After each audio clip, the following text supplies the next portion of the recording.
I don't know how to answer that question. Was it like an orb? It's a tricky question. To An answer. orb?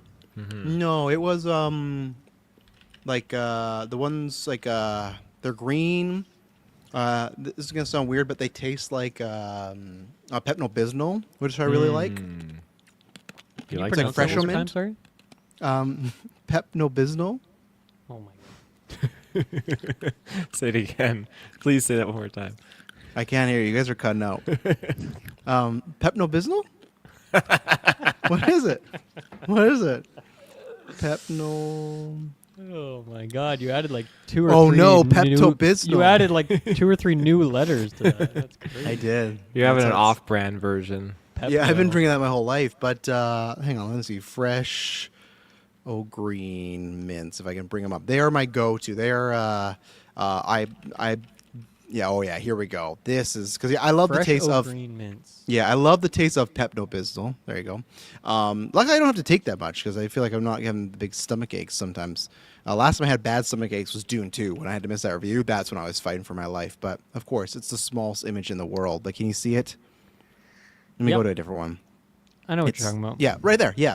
These are... Lifesavers. Like they are lifesavers, but they're literally lifesavers for me. They're my go-to. I love it. The only thing that's the negative is when you're done with it, I feel like it leaves like a coat on your teeth, so you gotta like have a drink of water. Yeah, it just feels like it's a good thing because it feels like it like brings out the plaque. So it's like I like to floss after or do that. I don't have that right now, so I'm just gonna use some water and But no, I'm a big fan of these. And yeah, it tastes like Pepto-Bismol or Pepto-Bismol, whichever you prefer, whichever brand you're drinking, and it's a good time. Just like this episode, A Weekly Geek, as you can hear.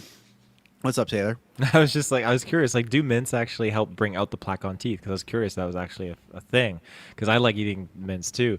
So Well, I like sucking on mints. I don't eat mints. Traditional I'm just mints can contribute significantly to plaque buildup and tooth decay. That makes more sense to me. Yeah.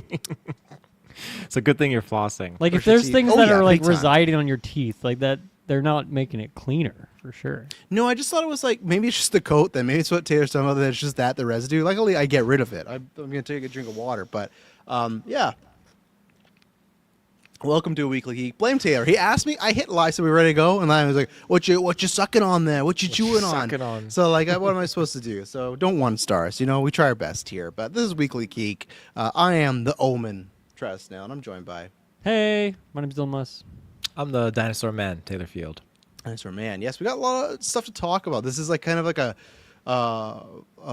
residue or leftovers Weekly Geek of stuff we were supposed to talk about the last time. It's like when you eat a mint and your teeth are just covered. yeah. Maybe this is we're the plaque right now. We're the tooth floss right now. But there's some topics from the Weekly Geek that we did last week, and then there's some topics on the Weekly Geek that we were going to try to get to on Sunday. But Taylor was a little late. It's Taylor and the Sunday reviews, Dylan. No. He's- 7:30. That's when it's time to watch House of Dragon. Kirkland's with me.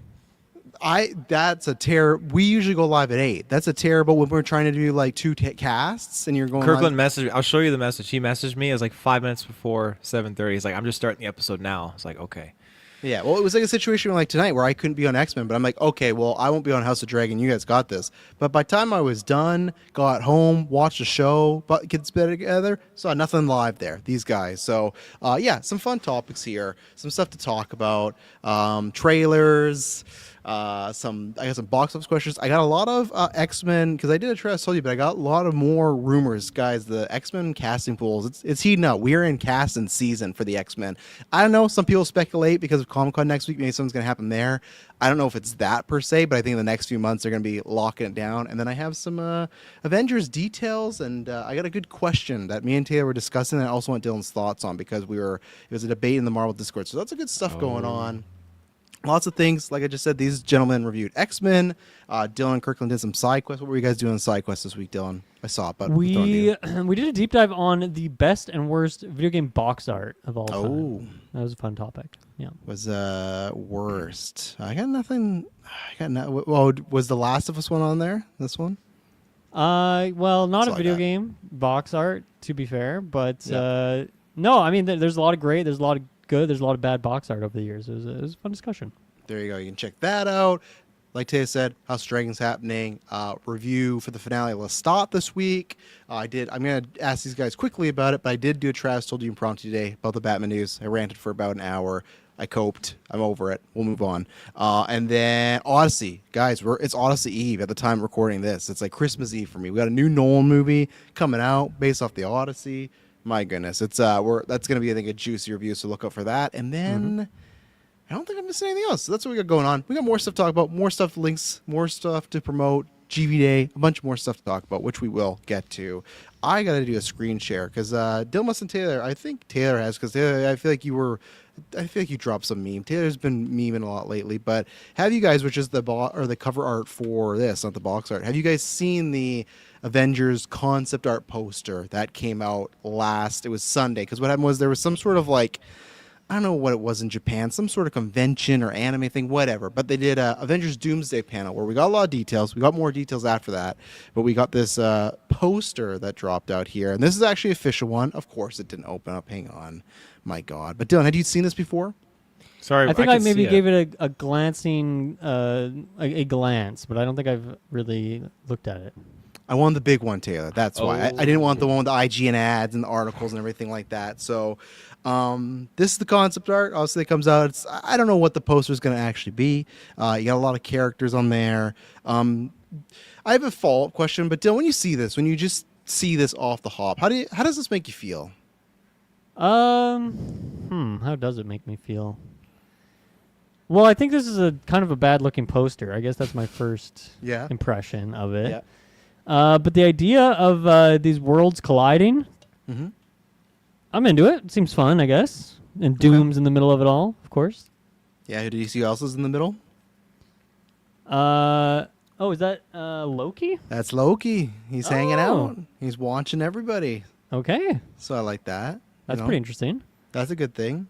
What about you, Taylor? How are you feeling about this? This is our look at the roster. I'm sure there might be some surprises, as always in Avengers and Doomsdays or Avenger type of movies, but this is, the main roster. And all these looks were, like, the Mystique look and the Cap look was leaked, like, months ago, and then this came out. So this is, like, the official what they're going to be looking like in this movie. How are you feeling? I think that it's exciting to see the representation here of all the different heroes and the universes colliding. But I mean, the design of it is, it's okay. It's okay. It'd be cool.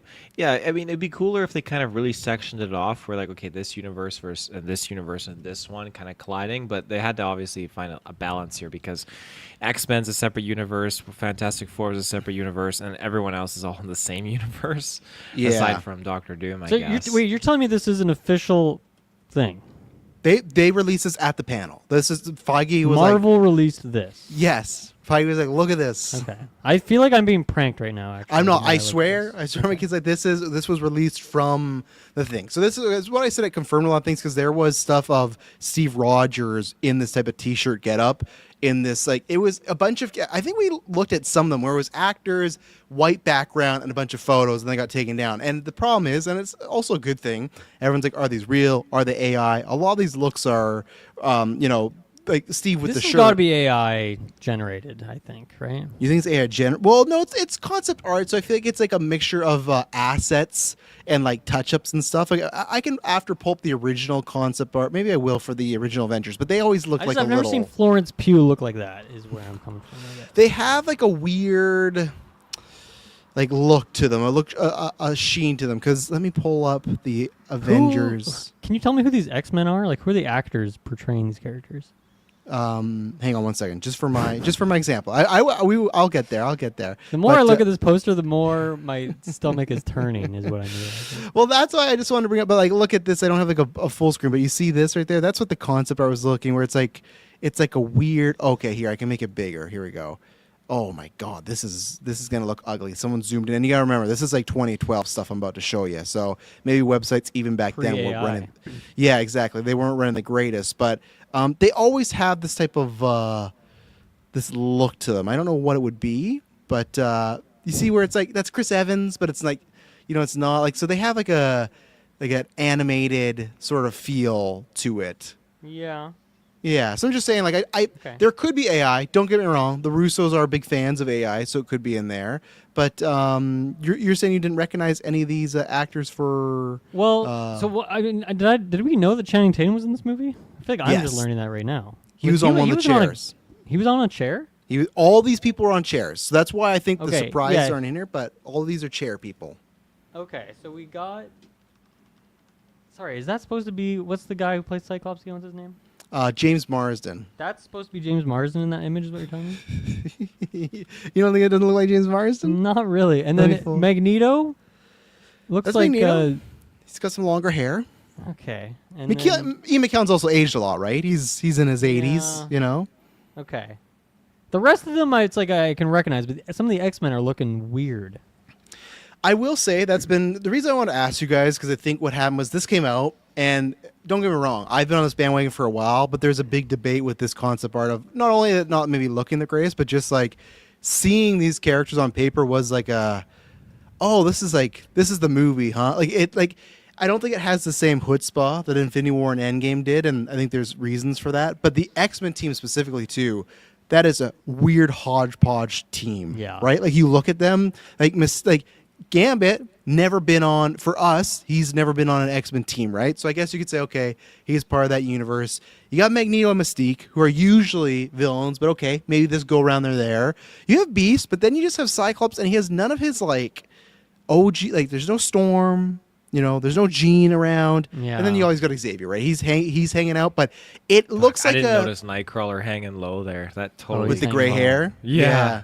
This X-Men team feels like when we play Marvel Ultimate Alliance, it's like, oh, let's all play as a mutant, but it's like a weird sort of combination. So it is a weird team, but don't get me wrong, I love that James is getting the look though, like the accurate with the leg belts and the yellow. Like I think even But if he didn't there's look going to like be Marsden. more, right? Like you said earlier, there's No. obviously not characters that they're not More showing everyone in X-Men? this poster. I think there's going to be more X-Men that are going to pop up that they just didn't want to show on here.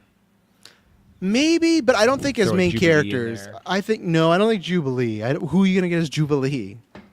The point of this movie is Not like, who oh, I we want drafted, I can nostalgia. tell you that. No, the point is like we want nostalgia, and the actors Yeah. that played Jubilee, it's not gonna happen. I think other than Wolverine, this is your main lineup. I think Wolverine will be somewhere in this movie. But So they want X-Men here that they're going to be killing off, is what you're saying, because they're going to be having new actors. They're in the X-Men universe that comes up soon. They're going to be having new actors anyways. yeah, I think all these people they bite the dust. Well, then you get Storm in here. That's another one they probably just didn't put on the poster. Unless you're saving some for Secret Wars, right? Is there That's anyone who on the true. chair who's not on here? I think I could be wrong, but I feel like I think we've talked about this before. Did Haley Atwell? She got a chair, right? She did get a chair. So I think she's Did one. she? Okay. Yeah, I think we've had this exact conversation before. But this is interesting seeing. Or that wait, there's can you a poster, confirm? though. Because I thought we had this. Remember, there was a meme where Hansi was like, I'm 89% accurate. She did or did not have a chair, and then we used that against her because like, oh well, that's not that 89% accuracy. So it's Taylor, confirm that about the chair. Atwell. Sanju in the chat is right. Namor was on a chair, right? That actor. Okay, yeah, it's weird. Like it's crazy that Namor is on this poster, but like Little Falcon is in the right corner there. And that's yeah, where little Falcon doesn't even get his face. It's just a mask. No, it's just a mask. So like seeing this lineup, it is like I get why they brought certain people back. I don't think that's all their, or I think some of that's their fault with some of the buildup of these characters. So I'm liking the way the X-Men look. I hate. Go ahead. Sorry, who's the guy behind U.S. Agent there? Is that Bob? I think that's Bob. He's so little. Yeah. Sentry's so little. Tiny Bob, yeah. Yeah. I really don't like Steve's look in this. I do not like just T-shirt Steve. Just I get T-shirt it. Steve holding a broken Mjolnir. Yeah, like I get it. You don't want to put him in the Cap colors because you got a Captain America. Fine. Can you not find him any like superhero looking suit? Like it's just like he's a T-shirt and jeans guy. Like it's, I don't know. It's odd. It's not my designed look. So you got that going on. How are we feeling about the S4's new jackets here? Oh, they're nice. I actually like it. Okay. I'm into it. I got to see him moving. That's what I got to see. I got to see him in action for me. That's fair. That's Yeah, fair. I'm on the fence right now. Doom, Doom's looking like Doom. That's good. He's looking Looking good. like Victor. He's looking like he is Victor. And then yeah, Taylor, you didn't like that they were like you didn't like that the F4's over here, but then you also got like M'Baku, Shuri, and Shang-Chi hanging out with them. You would have just liked the F4 by themselves, eh? I like them more separated based on their universes they hail from, but that's okay. Shang-Chi just in like his own little universe because he hasn't crossed over with anyone yet. No sequel. You're Yeah, off it to the is kind of side. weird that like you would think Shang-Chi would be like, are these supposed to be the factions? Obviously, the X-Men faction, that makes sense. But then like in this movie, like from the get-go, is like Ant-Man going to be pounding around with the new Avengers Thunderbolts? No, I feel like the people are. I feel like the Thunderbolts, New Avengers. That's that Like, it's little weird that crop Sam there. and like Steve aren't near each other. But Yeah. I don't know. Maybe I they'll think- be introduced in different ways, I guess, because Steve is got his stuff going on, right? I think you could be onto something about the teams because from the trailer we see. Are you okay if I say this, Dylan? I don't know what you're going to say, so how I'm can gonna I say something from the trailer, but I don't know. I think it's very minor. I think he'll be okay. Go for Okay. it. You see, obviously, Fantastic Four See come Doom face kill to face Steve with Rogers. the new Panther, basically the Wakandans. So I think, okay, well maybe that's segueing. Maybe there's something here. That's why they're all on the same side together. Maybe that's like, okay, well we know Captain America, Sam, get over here, and then Shang-Chi's like, I'll help. And there you go. There's one team.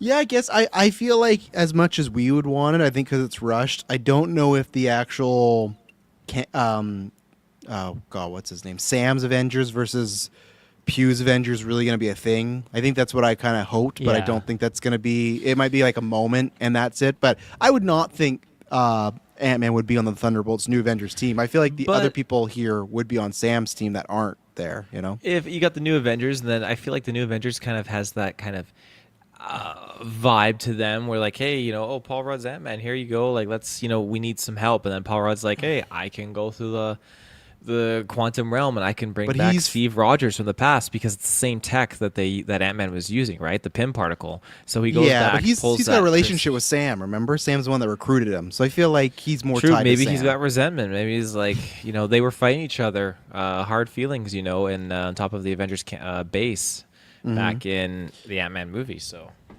Yeah, Sandra says the same thing. Who are Sam's Avengers? I have no idea. I feel like it's the people on this poster. I feel like it's obviously Sam. It's Shang-Chi. It's Ant-Man. I would say Thor as well. Little Falcon. And then I guess Shuri Black Panther, I guess. Like, I feel like she would maybe... Like, should they... Because didn't they... Yeah, the Wakandans surprise... I thought his new suit was... The wings are, like, made with vibranium, so I think they're rocking with him Okay. right now. So I think that's who it would be. And Mike brings up a good point where I think people debate this as well. Is unlike with Infinity War, most of these people are complete strangers with each Yeah. other, and that's the thing where I have some other details that I'll throw out. But Dylan, I want to throw you because me and Taylor got into debate and we talked about this with other people. So I guess. Can I share the two images? Pretty much it was somebody made like a little graph of what we were getting with Kang Dynasty and then what we're getting now with this. I do want to bring up a visual aid. So, it's one image. Perfect. Okay. So, Haley Atwell has also not got a chair. okay, see, that's what it was. Hansi, we thought it was 100%. Hansi, we don't forget, it's still out there. So, okay, put this in perspective. So obviously this was years ago so let's just say this is happening right now. You got director Destin Daniel Cretton, obviously he's doing Spider-Man now. Writer Jeff Loveness and Michael Waldron. Bullet he was dodge there, for but, sure. but still, you got Jonathan Majors, Kang as a villain. Obviously, let's say something doesn't happen there. You had no X-Men, no Fantastic Four, no Thor. The plot line was heroes fighting multiple Kangs on Earth. Film was relatively grounded, only set in one universe, and Spider-Man was the lead character. Had the kid heroes, so Young Avengers, Daredevil, Moon Knight, Hulk, and She-Hulk. So that's one side. And then you got Doomsday now. You got Russo's brothers. Obviously, you know what they've done. McFeely, main villain, Doctor Doom. As of right now, as far as announced, no Defenders, Moon Knight, Hulk, She-Hulk, Young Avengers. No Spider-Man either, I'll mention. There's no mention of Tom Holland or anything. Yeah. Heroes team up to save the multiverse. Has F4, the people we talked about. Now that we're a couple years later removed down, obviously King Dynasty, lots of bump and road. We never know what would happen. But when we talk about that thing, right, of what Mike said, of all these characters that don't know each other, this is what Taylor and I were kind of debating, because Taylor's on the side of and other people too were, I'm very happy that we're getting Doomsday. Doomsday way to go. For me, I gotta wait to see a Doomsday. I think there's obviously lots of hype there. But I thought that with Dynasty, even though it was a very bumpy road, I feel like with the people that were included, that feels like it was a more natural progression of what we had watched versus the Thunderbolts F4 like quickly move into like a territory. But that's what I was gonna ask you. Where are you? Are you still happy with what Doomsday would be? Of like, hey, maybe it's a bunch of random nostalgia BS, but it's like because the Russos you trust them. Like, where are you now? Kind of looking at this, and now we got this graph of these heroes. Where are you?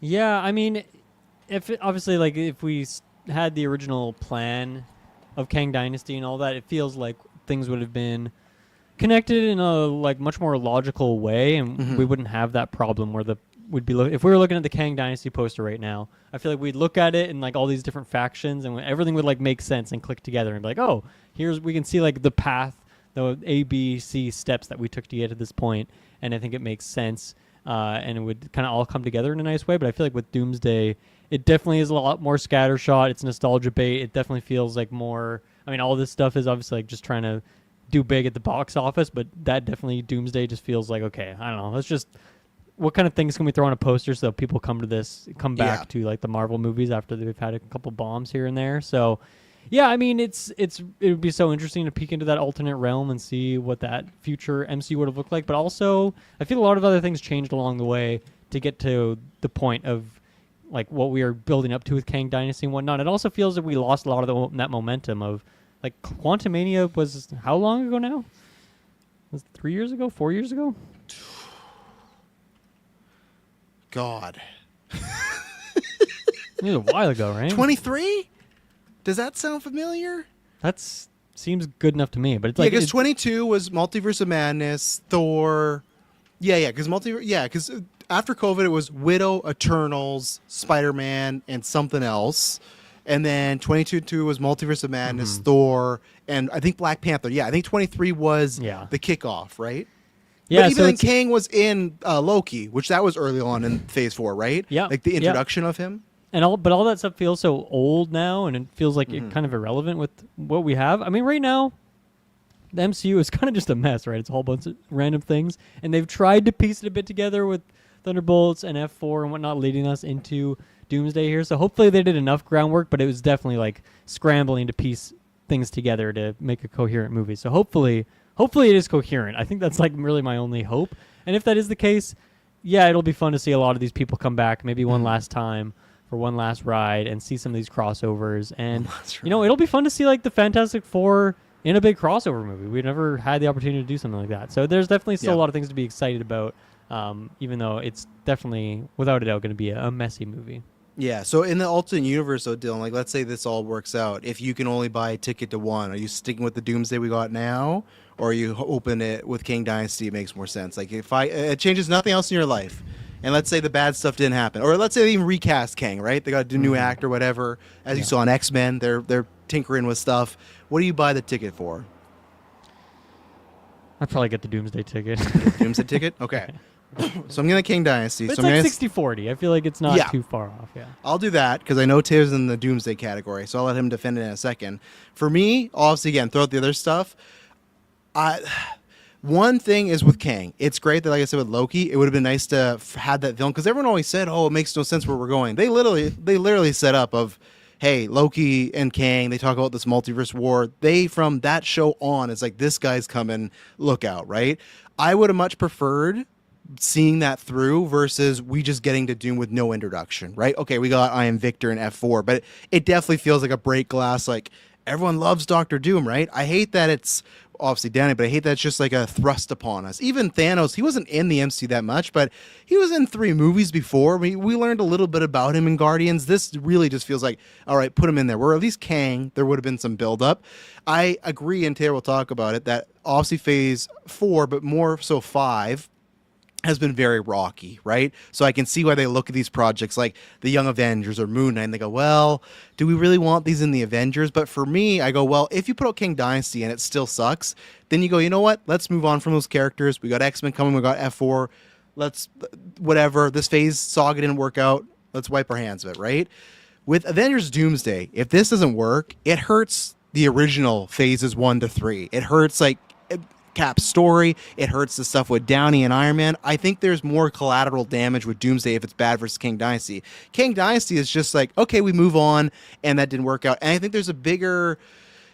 if King Dynasty is great, then Phase 4, 5, and 6 are maybe a little bit better because, like, okay, we started rough, but we landed the plane solid, and we had a good Avengers 1 and 2. And maybe that's the thing with Doomsday as well, right? If it's good, I guess I just have more worry about Doomsday, and I don't know. I feel like everyone right now is in this camp of they feel like Brand New Day is going to be better than Doomsday. And hey, who's directing Brand New Day? The guy who was directing King Dynasty, right? Now, granted, the writer. There's some questions there, but I think that was going to change no matter what after Quantumania. Like, I think he would not have been Michael Waldron, who wrote Loki, was already in Secret Wars. I think he would have started tinkering with this too. I think they would have pivoted. So I just feel like it would have been more natural because you look at these characters, Moon Knight, whatever, but Daredevil, he got a show back. The Kid Heroes, all those projects, WandaVision, Agatha, Winter Soldier, Brave New World, Multiverse of Madness. I feel like I'm missing Miss Marvel. I feel like I'm missing a few. But that's 4 to 5 projects that introduce these young characters, and it's like, oh, this is the future.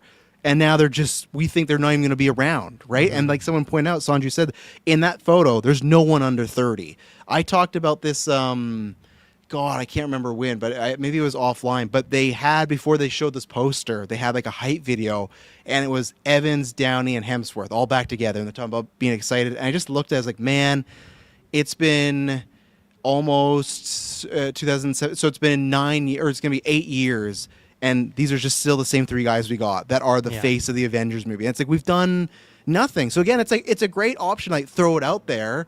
But if it doesn't work, then I just feel like it damages those OG characters, damages those stories, and then you made nobody, right? We got some fun crossover stuff, but I still think you could have always done that. You could have still done that in Secret Wars or leading up. So I just feel like they jumped to Doom and all this stuff too fast because they just worried about phases, 4 to 5. And obviously the major stuff sucked, but it's like, they've recasted many of times over, so that's where I am, where I would have taken the Kang Dynasty as of right now. I hope that when I see Doomsday, I feel like an idiot and I go, oh, I should have trusted the Russos. But it is an interesting dynamic where I feel like the Doomsday is definitely way more safest box office wise and could be way more fun, but Dynasty could have landed the plane, but also it could have crashed. So Taylor, I know you're getting the Doomsday ticket, right? So oh yeah, I'm getting that Doomsday ticket. Just to circle back, because I was curious, your that concept art that was released. So the guy that did that, his name is Andy Park. He was the director of visual development at Marvel Studios for 16 years, and he was just laid off. Yeah, which is crazy. That's fucked. This is his last project he worked on for the MCU. So yeah, that's horribly gold corporations like Xbox that's just not everywhere not cool. Like just big corporate PlayStation, like all these people are just like, yeah, thanks for the work, we're gonna cut you loose. So no, I think that's terrible because he's got some fucking gorgeous concept art just for all the different projects and whatnot, but I digress. As it comes down to getting the ticket, Doomsday for sure, you said it. And when I look at the comparison here and I see things laid out in front of me like this, I just think, okay, not that I have anything against the Defenders and Moon Knight and Hulk and She-Hulk and Avengers, all that kind of stuff, but I see this and I think, the trade-off is Fantastic Four, X-Men, and Thor. I'm totally game for that. I just think that at the end of the day, and I have to think back about my stance that I took in the Discord, which is going to be a little rocky for me to remember that. That was like only 2 days ago. I will say days, that I always said before Thor in No Kang Dynasty was a mistake. I always said that never made sense to me. I understood the other ones. Thor being one of the last OG Avengers didn't make sense why he would not be in there. So, So when you got Phase 4 and 5, I mean, you got some strong components in there too, but then there's a lot of stuff that's just kind of starting to get a little bit weak and a little bit kind of all over the place. And the thing that just kind of falls to the side is these projects that they have sporadically spread out don't feel like they follow any cohesive narrative. They're all on their own. Where you look at Phase 1, 2, and 3, you got projects that they're their own stories, but they still are very heavily intertwined with each other. You can feel it, you can see, because they kind of like bring in little bits of crossovers and tie in little things and whatnot. But when you watch these other projects in the later phases, they just don't have that. The downside to Kang Dynasty is people watch that movie, most people are not keeping on top of the Disney Plus shows. I think a lot of people in the GA are going to be like, oh, what's going on here? Because if we're removing Fantastic Four, X-Men, and Thor, and we're just having Daredevil, Moon Knight, Hulk, She-Hulk, the Kid Heroes, I mean, that's more and we than had the enough. other, but you also had Spider-Man as well. But you got to remember, Spider-Man's an exception. I mean, everyone knows Spider-Man. Though. They didn't put it in this chart, but you still had Spider-Man, Sam, Ant-Man, and obviously Black Panther, but you still had those characters coming in as well. Those were a part of that lineup. So I think those characters were in both projects. That's true. So. And I mean, aside from Sam's show, which I don't think everyone watched, but Ant-Man, I mean, I think if they're relying on characters that are mostly in the movies, then that's bang on. That's perfect, because I think the GA is going to have a high chance of seeing them. But then you're dealing... you're dealing with characters that are introduced in these shows, like I said, that people just are not on top of. And I think having this long period of time between Endgame and now, of course, a few delays, which probably doesn't help anyone, but leaving it this long of a period of time, I think that hypes up the title of Avengers. I think a lot of people are just like kind of reared up, and I think Doomsday kind of gets that excitement a little bit more than Kang Dynasty would, just because of them doing the OG3. And to me, I see this, okay, they're reverting to what they know will work. They know that those three faces, Chris Evans, Robert Downey Jr., and Chris Yeah. Hemsworth, those They are going hope to will pull work. people in. They're hoping it'll work because they've got billions of dollars to justify it. Whereas Yeah. Kang Dynasty is built up on a bunch of different series and characters that so far has not really You got grabbed Tom. Don't discount hold. Tom. He's a $1 billion boy. Oh, for sure. No, He's a face, you know. He is absolutely a face. And where are they going to put him? In Avengers Doomsday. No, he's not in Doomsday. That's the He's thing. on, well, okay. Well, they're giving him his own movie, Brand New Day. That's Yeah. the thing, right? Do you get Brand New Day if you get Kang Dynasty? I don't think so, because he's the lead of Kang Dynasty, right? So there's that. I think do. I think you would have. They just maybe wouldn't be the same year. I think they would have probably like staggered them a little bit. So then a very different movie then, because that would happen post Kang Possibly. Dynasty. Possibly a very different movie. Or pre. I think you're always going to inevitably get your Spider-Man movie. Yeah. Whenever they get the rights for that, they'll just keep doing it. But if they stuck to Kang Dynasty's release date, I mean, there's no way we would have got Spider-Man before. They wouldn't have budged it. Like they wouldn't have pushed for it to be ahead of time. I Well, think yeah, it would have come Kang after. Dynasty originally. When was it originally supposed to come out? Like, Oh, it was like God, 3-4 years ago, wasn't it? I'll say 2. I don't think that. Let's see. well, because if Quantum Mania was 3 years ago, it would have been like Let's see. 2025 or 2024. It was scheduled for May 1st, 2026. That feels wrong. I thought it was 2025. only got delayed a few months. Huh. Yeah. So it was originally May 2nd, 2025. So it's supposed to be last so May. like essentially a year and a half delay Yeah. from. But where it it's was.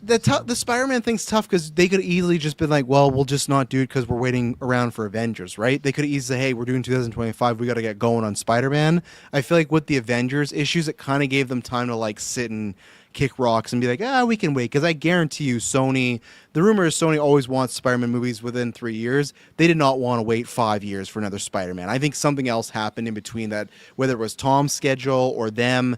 There's no way they wanted to, like I said, 2021 is the last time we got Tom Holland. I feel like that was, so I feel like there was Well, something also in where, that time, like I feel like their whole universe, the Sony verse, kind of Yes. imploded and closed out, right? yeah, so I think they maybe were thought, we got some time and we can make these movies, but I think things could have been a little bit different.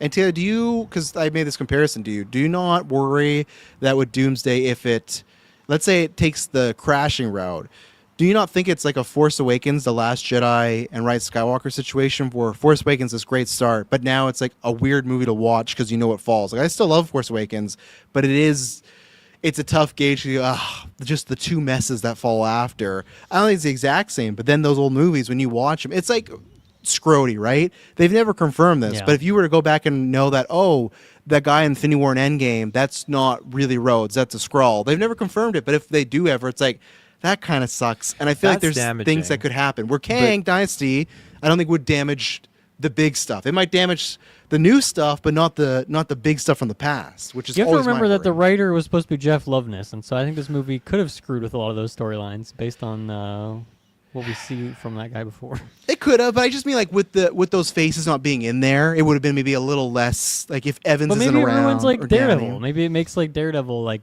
retroactively kind of weird, or maybe it messes with Hulk in some ways. I feel like there's always that possibility too, right? It's Hulk's been damaged. I love She-Hulk, but let's just say Scar damaged him. Where's my boy here? Like Hulk's, but there's a reason they're going back to like whatever Hulk, right? Savage Hulk. Did we get rid of him? Is he? Oh no, he's so forgettable. I forget where he is. That ruined him right there. Him doing this whole son storyline, So. You're telling, I just watched Avengers: Age of Ultron. He's just telling Natasha, "I can't have kids. Do the math. It's not in the cards for me." Well, maybe Bruce couldn't have kids though, but Hulk could. Hulk could, yeah. But yeah, the Star Wars comparison, the Rise of Skywalker, Last Jedi, Force I think it's Awakens. very situational, and I think it depends what they would do. I mean, it's You know, there's a chance you're sitting there at that review, and they do all these things. I'm You're like, trying oh to man. think what they could do that would kill it for me, and just how they're set up, because all those movies, their whole journey, like if this is bad, I mean, I still have that adventure from Iron Man 1 to Avengers Endgame. I've got that whole saga that I can just enjoy and lean on, of our three main heroes with the Avengers component as well.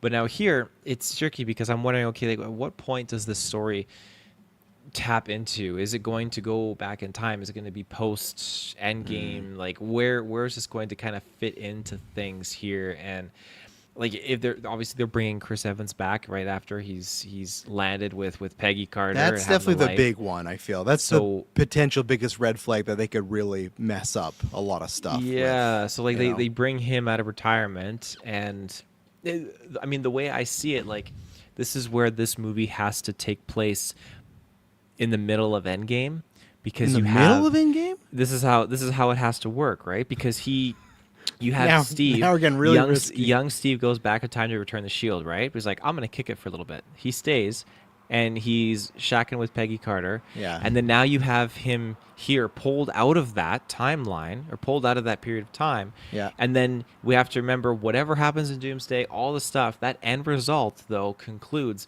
with him being old, appearing in front of Sam necessarily. and Not Bucky, and saying, necessarily. I'm not going to Nope. tell you about it. Nope. Not necessarily. Again, we've said they've never confirmed that. If they have never ever confirmed if it's the same guy or two different guys. That could be old Steve that did have a happy life, but this Steve, our Steve, is not going to get that happy life. That's the thing, right? I have don't no idea.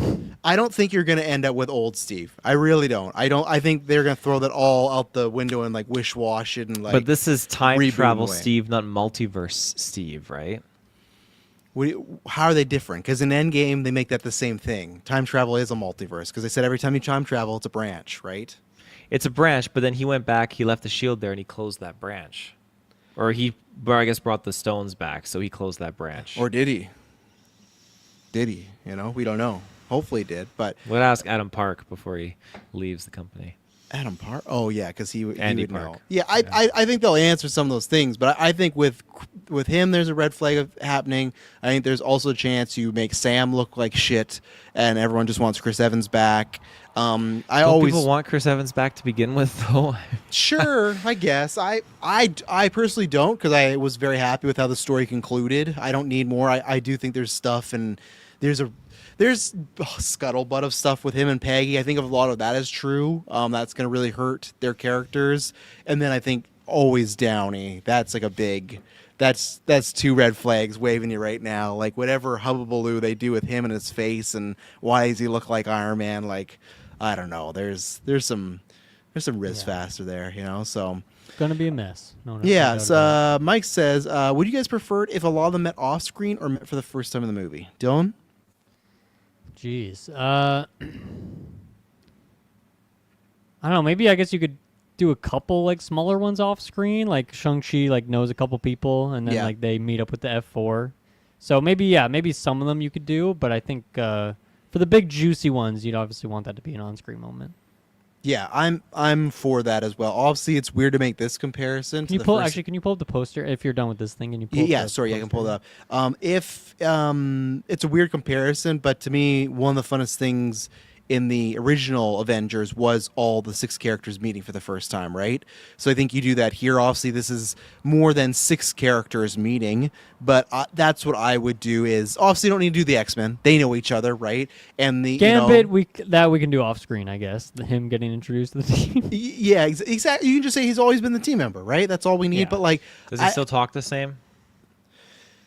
I really hope not. I hope they tone down the joke. I think he can talk with that accent, but I just hope they tone down the jokiness because I've said it before. I worry everyone's going to think that's Gambit going forward. Yeah. He's that. But Remind like, me, was Shang-Chi in a post-credit in which he like connected with? Didn't he connect with Wong or something like that? it's in his post credit. He met Wong, Captain Marvel, and Bruce, and maybe one other. There's like a hologram meeting because it was about the bands were sending out a So signal. he met no one that's in this movie. Yeah, you're right. You are right.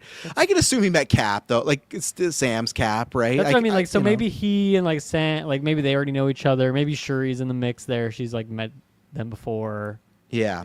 The one that I really don't want off screen, and maybe you guys can answer this too, I really need Yelena to meet both Sam and specifically, though, I need her to meet Chris Evans, Steve on screen. That cannot be an off screen thing. With his relationship with Natasha, it was just like, oh, hey, hey, good Yelena, point. it's good to see you again. That's stuff that's going to bug the shit out of me. It's like, this is a huge key relationship. That's her sister. And if it's just like, oh, yeah, I remember she talked great of you, and we met that one time at the academy. I don't want any of that stuff. I want it to be for the first time that they're meeting. So, yeah, I hope the It's big like a ones. PTSD moment where Chris looks up and it just looks like it's Natasha, but then he blinks and then it's Yelena. Like, oh, you look just like your sister. Which doesn't make sense. They're not biological. That's okay. And the other one is, again, it's with Chris Evans, but And she's not looking like that in this goddamn poster either. No. Oh my God. the other one is him and John Walker. That's got to be a scene. That has to be. That has to be. Has to. That and that's yeah. There's just layups that I worry they'll miss. But Taylor, what about you? Prefer them meet off screen or on screen for the big ones? No, I mean the big one is John Walker and Steve Rogers on screen. I want Steve to be like when you see John Walker walk up, I want Steve to be like, oh, I saw the news that day. You're not me. You don't know me. You're no me. Yeah. But I'd like to see. Yeah, I mean, all of these characters just bumping in, like the reunion relationships too with Sam and Bucky when it comes to Steve Rogers. I just think all of that just kind of goes hand in hand, really. But yeah, the Gambit one is interesting because I'm assuming it's obviously going to be the same one from Deadpool and Wolverine. In which case, yeah, he's got to cool it with the shooting out of his daddy's dick jokes. Can't have a lot of those with Ian McKellen and Xavier. That's just too much. Yeah, there's something about that. I just seen Ian giving them that look. Yeah, so But Shang-Chi, I want to see interact with most of these characters.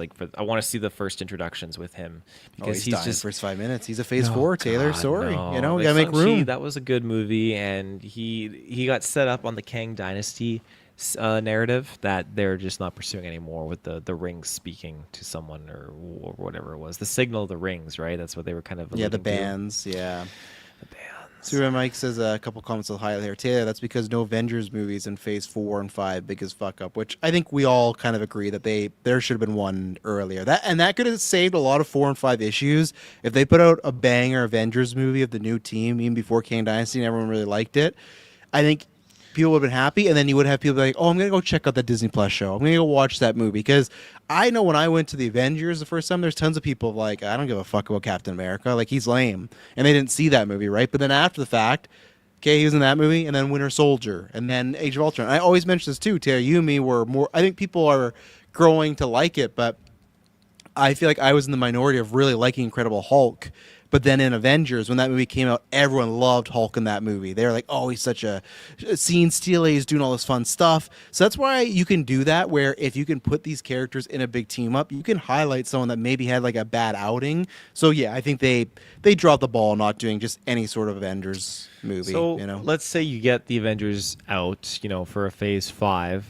They've not constructed the team properly, but I imagine you're going to get, at this point, you get Shang-Chi, Spider-Man, the Eternals, Doctor Strange, Thor, and then obviously Shuri's Black Panther. Yeah. Right? And that's your Avengers right there. Boom. You're golden. And what do you do? Is this going to be a Kang Dynasty story, or are you still building up to that? I've always said, I think I just said this a couple weeks, maybe on the last Weekly Geek, you just do Masters of Evil. Have them fight 6 of their bad guys, like B tier bad guys, teams together. Boom! It's like, even though it became a big thing, first movie's just Loki with some aliens, right? Like, Loki's a big threat, but still, it's just them fighting a bunch of cannon fodder for most time. Most time, Loki's up in the tower doing nothing. Yeah, but then you've got him talking to Thanos in there too, right? So I mean, obviously you could get those scenes, and it's like, oh, but this is like big overarching narrative. So, like, okay, brainstorm from Phase 4. Who is in the Loki role then? Who is the guy that anchors the thing? Because obviously with Loki, they had Ironmonger, they had Red Skull, but they looked at Tom Hiddleston and they went, okay, we're going to pluck you. We're going to put you in the first Avengers. You're the first meat guy to, like, go down. Who from Phase 4 would they pick? What do we have? What do we have? I hate that they kill off Mandarin because that's one of the people I would have threw up there. Like you got Shang-Chi as dad, that could be a good personal tie-in, almost like Loki with Thor and the brother. So if Mandarin's not dead, I would say him. He'd be like a good anchor. Who else is in there? You can't do Christian Bale's. No. Gore. You can't do Gore. Can't do Moon Knight's villain. No, you can't do Namor because he kind of babyface turns, right? You can't do. Why am I missing? Hey, cut Willem Dafoe another big check, and you go, hey, you know what? Wanda? You could have done that. You could have done a similar Multiverse Madness story, but with her in Avengers, you easily could have actually. That's a good one, and that would have been like you fighting your own ilk and everything, and then you could still kill her off. And I like Wanda. I like Mandarin. Is there anybody else that's a villain we're missing? I'm trying to go through the phase. Or do you not just have like? Is that not how you start the Thunderbolts? Is make it more of a villainous team and then spin them off in their own movie, maybe? And more Zemo like on there. with Zemo, Red Hulk, like you get some more A tier people, and then you're like, hey, people liked those villains. We're gonna do a movie about them now. This is where it's tricky because when I look at like What If, I feel like the villains in What If are just kind of like get me more juice than what they could do here. And I wish they Strange would pull from Supreme, them. man. Strange Supreme, Right there. and you got Yeah. Ultron, like Infinity Ultron, and then you got Killmonger. Well, you could do too, Ultron again. but even that Killmonger was like a different type of Killmonger from what we saw in Black Yeah. Panther, right? Like those are Yeah. three villains that they would absolutely just put them in. Like, oh my god, don't bench them. Yeah, that's an interesting thought there. So, Sung Jae says Thor, Love and Thunder ruined Thor, and She-Hulk ruined Hulk. I won't say ruined. I think I went a little hard. I think Spider-Man's going to resurrect Hulk, and I think Thor, Love and Thunder, I won't say ruined him because he was very jokey already in Ragnarok, and then look at right after Infinity War, he was very serious. I think they can easily go back with him, so. Yeah. Avengers was not always a huge two-part event. It works fine as one-shots. I agree. But I worry we're never going to get back to that. I worry we're never going to get back to just a core 6 team, and then that's it. So how is Loki working in this movie, do you guys think? I feel like he could be a MacGuffin. He could be the Infinity Gauntlet where we got to get to Loki to do X, Y, and Z. I think it would be the heroes would be like, we got to get to Loki for him to help us, and Doom would be like, I got to get to Loki to take his power or something like that. Like imagine if Doom finds out about Loki and he's sitting there with all like the branches and the trees, and if he wants to control the multiverse, what better way than becoming like the god of time, right? So that's my pitch. Is I think he'll be a MacGuffin that they're running after, trying to get. Yeah, because I mean, if we just straight up look at this poster, like he's in the center of it. He's Exactly, more in the right? center of it than Doom is, right? So Yeah. it feels like he'll be a plot device. I think that's a good way to word it for sure. Yeah. Yeah, and I can't wait for, I know it's dumb because we've got so many times, and that's where they got nostalgia. I can't wait to see Thor and Loki back together because they've gone through so much since Endgame. Yeah, I but wonder what that'll look like. Yeah, An interaction between those two. it's gonna be interesting, Unless they just glaze over it and they don't They cover it. Oh, and that's what I mean. Doom just kills Loki. There could be tons of stuff like that with so many characters, and the Russo's not like fully involved like the whole way through. But and just a few other notes. Oh, I forgot I closed the thing, but apparently tickets are going on sale for Avengers on Monday, so look out for that. Only for the hyped up, like, what do they call it? Their Infinity Well, screens or no, they whatever it said was? premium formats. So I think Yeah. obviously Dylan, if he goes to IMAX, they'll be there, and I think Taylor for the extreme screen for us, they will be because that is a premium format Ooh, because okay. that's happened before. So and even then, I don't know. They say that, but there's been misreporting. But still, people, if you have any interest, look out for that. We don't know what's happening yet. Some people think there could be a trailer Sunday because of the World Cup. There is Comic-Con next week. Some people might be because most time when they launch tickets, it's with the trailer. So that's an impromptu. We'll see. If there's a trailer drops, there might be like an emergency cast where we do that. So tickets are dropping. And then I wanted to find out they released the runtime because they're starting to get into full mode here. Doomsday, hang on. It's going to be the longest film of phase of this saga. Hang on, runtime. Let me just get it here.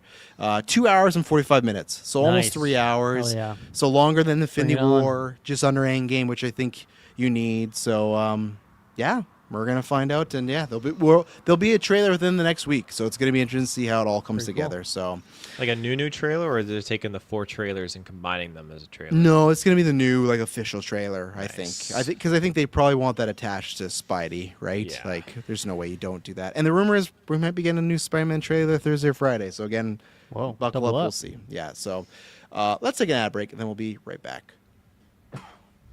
And we're back. You could have missed that.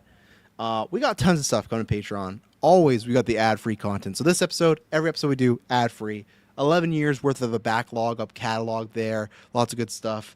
And then, what was I going to say? Oh, we will. Kirkland, as you see, couldn't be here. We are planning on trying to review, do the superhero draft. And then we do have a bread and butter. There is Patreon exclusive content coming. It's just more at the back half this month. But it is coming for you patrons. Look out. Depending which tier you can go on, up to 60 exclusive episodes, so good stuff there. Get behind the scenes, like I said, ad-free episodes, polls, lots of good stuff. After 9 thing we played Jackbox last week. That was tons of fun. You could have joined us. So, yeah, and if you're thinking about it, if you're on the fence for Patreon, what I'd say is you could do it now, but you could also wait till August 8th because that is GV Day. We stream for 10 hours to celebrate our 11-year anniversary, but every time someone sends in a super chat or ups their subscription, we go longer. There's time increments. We will release sooner or closer to the stream, but yeah. Tons of events there, dozens of events. We got great podcasts happening. We got great events. We got our GV Olympics. We're playing strikers in a tournament. We got our 2006 versions of the Oscars. We got Pizza Palooza, which you're going to see maybe the most pizza you've ever seen on a podcast. It's going to be a really good time. Come hang out with us on August 8th and join Patreon. And if you can't do that, head down below. You can subscribe to YouTube or the podcast feeds that are free, and then Discord. Always a good time there. So lots of stuff popping off. Shout out to our Patreon producers. Aaron Braden, April Darkness, Jack Grant, Superbad Mike, God Loves Me, 69, aka Norman Reese Fias, Hidalgo, Lenny Kravitz, Cocktail Clay, John O.H., Sam Green, John M., and Matthew Fletcher. And also, if you join that tier, you can make us review a movie. So lots of good times. All right, boys, I'm going to hit you with some stuff here in the news catch-up. Some stuff I talked about on Trust Holy, and then some stuff I haven't. But I want to hear where you guys are on this. So right now, I'm hitting you with what is seemingly... We don't know. There could be more, but seemingly the rumored X-Men roster for the MC one. I guess I should say this is a mix of B to C tier rumors. All these. I've kind of lost track of what is what, so we're just gonna go and I'm gonna get some opinions off you. The plan is right now they want to shoot this movie in spring of next year, and it's gonna come out in summer 2028. So the idea is this might be the very first film after Secret Wars. The rumored roster, which we've heard some of these names before, but just to hit on again. Cyclops, Jean Grey, Beast, Rogue, Storm, Angel, Jubilee. Dylan, Okay. how's that hitting with you? It's good. You know, you got the classics in there, and then you got a couple Jubilees and Angels just to kind of mix it up a little bit. But obviously, it's very nice 97 kind of connection there as well. So I like it. It's a good, solid team. And I will say this again because they are actively, there's so many rumors they are casting. I think that's why these lists are starting to get a bit more solidified now because it's, we hear the casting call for this or that. So, Tia, how about that list for you? Where's Sunspot at? No, I think I'm pretty okay with this. I like it. It's the OG factor, right? And it's a boring an X-Men man. Well, yeah, I guess so. Yeah, even Angel, he actually was a part of the original team. The only people they're missing from the original team is Iceman. He's not making it, and Polaris as well. Poor Iceman. Yeah, Where did we last see him? Was it Days of Future Past? yeah, I think on big screen. Yeah, I Wow, think so. yeah. He's not even hanging in '97. They hadn't even brought him back. Doing That's a him good dirty. point. Yeah, it's strange. Yeah, I like all these. I'm honestly surprised Angel's going to make it. I know so many people are like, well, he's part of the first lineup. I get it. I understand. I just thought they might go somewhere else. And I guess this is a character you could wait on for a bit. And I think it might have to do with what's happening in Doomsday. I am a little disappointed I'm not seeing any Gambit on here, But maybe it's better that they kind of wait a little bit to get away from goofy Gambit and then bring in to me like a real version, which sounds dumb because it's a fictional character, but I'll say a more comic accurate version. But as a team, this is good. So I'm gonna hit you with this one, Dylan. Mm-hmm. I don't believe this rumor, so you can give me a percentage on this. Today, Okay. someone put out that also we've heard Sydney Sweeney's in talks for Emma Frost. We've heard talks about Sabrina Carpenter.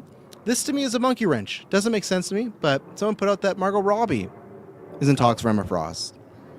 I'll go 0.01% on that. I don't think that's happening. I think I agree with that statement there. I think this is stuff that either they're talked about for a different role or someone's lying. If we were all casting like other, and this is not to like, I'm not trying to say anything mean, but if it was like actors that were more in their later, which I'll give you the actors for the X-Men here, they're all like mid-20s or younger, and I think that's where it's like either I guess you could cast her as Emma Frost, and then I guess there's no storyline you're ever doing with Scott because I don't think they're gonna have like a young up and coming 20-year-old and then Margot Robbie. So if it was a cast that was her age, I actually think she'd be great, but I don't think it makes much sense. So I wonder if it's like a code for something else, but that's that. Taylor's not here, so I'll circle back to him. I'm gonna hit you with some names. Oh, he's here. Taylor, how'd you feel about Margot Robbie's Emma Frost? Give me a percentage. Ooh, Margot Robbie's Emma Frost, eh? Dylan and I were both a 0.1. 0.1. I think on the Sabrina factor of it Carpenter's happening. got it. Really? Yeah. I still think it's gonna go Sweeney's way. I think it's gonna. Sid. I guess so. Yeah. All right. Here are supposedly the top contenders right now being talked about for Cyclops. Cooper Hoffman. You might have to do some Googling. Cooper From Hoffman. Licorice Pizza. Boom. Alexander Nicholas Chavez. From Pineapple Pizza. No, I don't know. I don't know Not that that guy one. is. Jack Champion. He played Spider in Avatar. Jack. God. No. Number one right there. No, in talks. And then a guy named Milo Manhem. He is currently playing Flynn Rider in the Tangled remake. This one has an asterisk because it was it could be for Cyclops or it could be for people. Come on. Well, they're looking for a young up and comer, right, to be Cyclops. Spider? If you look at him not as Spider, he looks like he has a Cyclops look. And the Milo guy, he might not be. Some people thought for Gambit, he might be talks for just in general there. So, Dylan, you saw Licorice Pizza. Does Cooper Hoffman? Does he strike? Like, how you feel about this list? He does not seem like a Cyclops to me. No. He does not. What does he seem like? He seems Beast, like right? He could be a beast. He's yeah. Hank, right? That's Hank. He could be a Hank. Yeah. He could be. Who else could he be on the team? I think that's He could it be like a for me. multiple man or something. First act villain you kill off. Can you Google Alexander Nicholas Chavez? Alexander. That's who I'm Nicholas rocking. Chavez. Add the list. I've seen him before. He is a really good actor for his age. I know it's bad. I mean, like he's younger, but you look at him with the visor. If you put that visor on him, he's got the Cyclops look, in my opinion. He's Dylan's too not much of feeling like a pretty boy model type. Scott's a pretty guy. He's a beefy. Okay, but look at Jack Champion. Scott to me is he's like your everyday guy. Okay, but then out of the four, though, then you got Jack Champion, so Spider, and then you search Milo Manham. It's Manhim, and then obviously Milo at front. This guy does not give Cyclops either. So this is what I mean. Add the choices, Dylan. I'm in the Alexander camp. I feel like to me, he looks the most of what Scott would be, in my opinion. God. So Dylan's not. I mean, I don't feeling know it's these like- guys, right? I've Yeah, only of seen course. Spider in Avatar, which is a terribly written movie. So like, I don't know. It's hard for me to compare, I guess. But this is a bleak list for your boy. But I mean, I don't know these guys. I'm sure they're great. I just don't know who they are. You know. Yeah. Taylor, any favorites here? I think Jack Champion for sure. The guy's already got the foot in the door with Disney. This man he's got the gig. He's game, got the set, gig. match. Yeah, so he could be finding out soon. All right, this is gonna be a fun one to hit you guys with. Xavier. Wait, why is there a picture of Milo Manham on the Captain Marvel red carpet? What's up with that? He's not He's a in Disney the- guy. He was in The Descendants. Like he's a Disney kid. He was in a bunch of those shows. So he's been the family for a while. He's in the the Tangled remake. So There you go. That increases his odds for sure. it does. Yep. And so that came out today about Cooper Hoffman. I guess I should speak on that. I really like Cooper Hoffman and the stuff I've seen him in. Long Walk, he's really good. I do not think that is. That's not Scott to me. I'm on the other side of Dylan. I think Scott is like a hot guy. I think he's a jock in my opinion. Scott, the way he looks, that's why I think Alexander's the best suit for that. He has still got the build. I'm not saying Cooper Hoffman can't do it. And there's just something, I don't know why, and I think I've seen photos of them together. I think they're friends in real life, but there's just something about Cooper Hoffman and Sadie Sink. Like, I'm just not seeing the combo of that Gene and Scott thing, right? Like, and again, Cooper Hoffman's a good actor. All that matters, as long as it's a good actor, that's the foot in the door. Go, okay, I'll give him a chance, right? If it's someone that shits, then it's like, okay. But Cooper Hoffman's going to go, okay, I don't see the vision, but I'll give it a chance, you know? I think I had him on my draft at one point, actually, after Licorice Pizza. I think I put him on there for a year or two. You may have to bring him back. So, all right, let's hit you with these ones. Xavier, the current people being talked about right now. Patrick Wilson, so Conjuring Universe, Aquaman Norm, you got that. You got Dan Stevens. You guys know him from some stuff. If you search him, you'd see his face. Yeah. And then Bill Skarsgård. Those are the three right now. Dylan's laughing at Bill Skarsgård. Skarsgård. Yeah. Wow, I would love to see what that would be like. I would love to see that. Wasn't he in Deadpool too? He's in Deadpool and he's in Eternals as well. He's like, he voices one of those CGI like things. If you put Bill Skarsgård Eternals, you'll see the character I'm talking about. Right, so going from the guy who like spits acid in Deadpool to Xavier, that's quite the leap. Yep. So Dylan, if I comes to you and say, hey, it's down to these three, who are you going with? Patrick Wilson with a bullet for sure. Patrick Wilson bullet? I think that'd be really fun. I like that. I like that casting a lot. Yep. We're gonna circle back to this. I think he would look good with the bald head. I've never seen it, but I think it would work. Yeah. Tia, you got a shit eating grand. What are you pitching here? No, I'm picking Bald Wilson. He's in there. Bald Wilson. Okay. He's done with Conjuring. You want him to help some other tortured souls? He's done with Conjuring. Yeah. Skarsgård. I mean, I think he could play. You know that episode of X-Men where you got like that evil Xavier, like where it's like his like evil coma version or whatever. That's a Skarsgård we can play. Okay. Did you see Tia? They cast the prequel Conjuring people. Did you see that? I didn't put that. Yeah, I did. Prequel for Conjuring. My God. Yeah, and the guy. Oh man, what was the guy's name? Jack Champion. No. No, but wasn't it a guy from not The Long Walk? 'Cause you were just talking about that earlier, but he's in something else. It'll come to me later. Okay. Fuck. I'm definitely in the Dan Stevens camp. I love Dan Stevens. I said that before. Patrick Wilson is, I think, a good choice. I don't think Bill Skarsgård is like a. There's something off about that. I think he's 30. He's older than me. He just feels like he'd be too young to me to be in that role, to be in the teacher leading everybody. I'm not saying you can't be wise at that age, but just there's something, and the people aren't that young, right? Like Sadie Sink's 24. She's not like, it'd be different if they were casting 16 to 14-year-olds. And I say, okay, Bill's like playing to like high schoolers, but he's not. Like these are still like Sadie Sink's like she's a woman. Like it's not like it's just Skarsgård. It's not. He's not old enough. My hope here, because the reason I'm throwing this out is it was weird where it was. He was in talks for a role, and then it stopped, and then it's like, oh, well, now he's in talks for Xavier.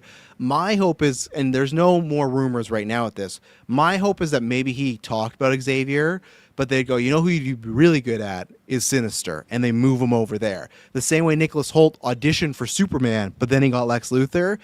That's what I want. Sure, is there Pennywise-isms? I get it. But Bill Skarsgård as Sinister, I think that's a top-tier casting right there. He could play that weirdo. You know? There is an angle though to Xavier where he's kind of conniving. He keeps his secrets. He's got like he's a POS. He kind of does things in his own way, and that could be an interesting angle if they dig more into that rather than him being more of like the fatherly, beloved professor figure, and like dig into more of like the more conniving side of him. I think could be interesting if they use that casting to do something like that.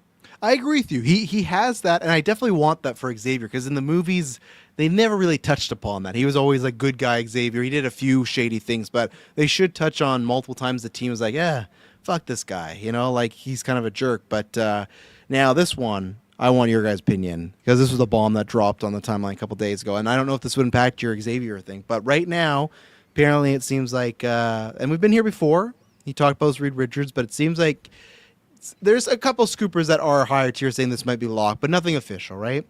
Adam Driver as Magneto. Dylan, how you feeling? This has been like kind of a divided one. I How do I feel about it? I think I'm into it. Yep. I think I'm into it. I think the hair, I can see that after Oh. we've seen the 97 Magneto longer hair moment. I feel like Magneto, I picture him as like a very wide individual, and we know Adam Driver, broad-chested individual. Absolutely. Yeah. Obviously, he's done the villain stuff before. He can do it again. I'm into it. I think I could picture him with the helmet, and I think it works. Mm-hmm. Him and Patrick Stewart, though, or Patrick Whoa, Wilson. they're bringing sorry. Patrick Stewart back. Patrick- Yeah. Patrick Wilson. It's an odd combo, right? Him and Bill Skarsgård. Now that's a combo I'd like to see. I think. Maybe I'm talking myself back into that one. They are closer in age. Adam's drives 42 and he's 35. For some reason, I don't know why. I just said that. I don't see Patrick Wilson. I think it's one or the other. I don't see them together. And also, I feel like Patrick Wilson feels, I won't say much older, but older than the Adam Driver, where it doesn't feel like they like grew up together or like were like Yeah, I agree. with that. comparable, right? So Yeah. I don't know. Like obviously, I'm a Driver guy, so I support this. Obviously, there's some people worried about like, is it kind of like too close to Kylo, right? Are you going to get that sort of situation? But Taylor, how would you feel about Adam Driver, Eric Venture, Magnus? I could see it. I can. I think that would be a fitting pick. It's just the Xavier kind of relation of Wilson is casted as Xavier, just the kind of dynamic between the two. It's hard for me to kind of visualize that. Yeah. I feel like they are just they're different. They're very, very different. And aren't they supposed to be like the exact same age? Isn't Wilson like 10 years his elder? No, like he is 10 years old. I don't think they're supposed to be the exact same. I think they're just supposed to be like comparable. I think it's supposed to be like us, where we're all like within 3 to 4 years of each other, which that's more Bill and I don't know Dan Stevens actually. Dan Stevens. It's gotta be at right. least 42. He's 43 and drives 42. So if you're talking about people, and again, I said this before, Dan Stevens on Legion, he played Xavier's son. So wouldn't that be such a full circle moment that then later on you're playing the man himself, you know? Yeah. So I gotta say, Travis, you mentioned like I don't feel like Magneto is a Kylo Ren type. I think that, like they're both villains, of course, but I think that's like a very different type of character. it's just you got a guy, he's wearing a helmet / mask, he's gonna be doing lots of like hand movements, like force, But I feel like magnetism. personality wise, there is I agree. very little in common. Yeah. I think it's just the idea of some people were like, which I don't disagree, or I don't agree with, but I think people were like, is there anybody else? I see what they mean, but I think it's just the idea of like, he's the biggest actor or biggest villain for the Star Wars franchise in this era. And then it's like, oh, we're going to get Magneto. Whatever we're going to get, we're going to get the same guy. I don't have that hold up. I think Driver will make it different. But I can see some people being like, we got a world of hundreds of actors and there's nobody else that could be the guy. But I also think that he would, like, he holds it down. And if he was talking to them about Reed Richards, then clearly I feel like he's dipping his toes in the Marvel universe, right? Like he wants to be over there. I mean, he's been on so. the draft many times for different Yes. people. I think he's on there right now for me. I think I have Adam Driver right now this year. So Oh, I don't know if I'll dog. keep him or not, but he might have been a drop, but we'll see. Some comments here. Sunju, I'm with you. Samara Weaving as Emma Frost would be perfect. Yeah, I'm with you. I really want that one to happen. Could you see Cooper Hoffman as Gambit? Like more than Cyclops, I guess, but not. I'm not seeing No. it. Personally, no. Yeah, I'm not seeing it, Vincent. And Sanji, Milo's Gambit. People have said that he could have been talking about that. I do not think that. To me, Gambit is when we talk about Cyclops.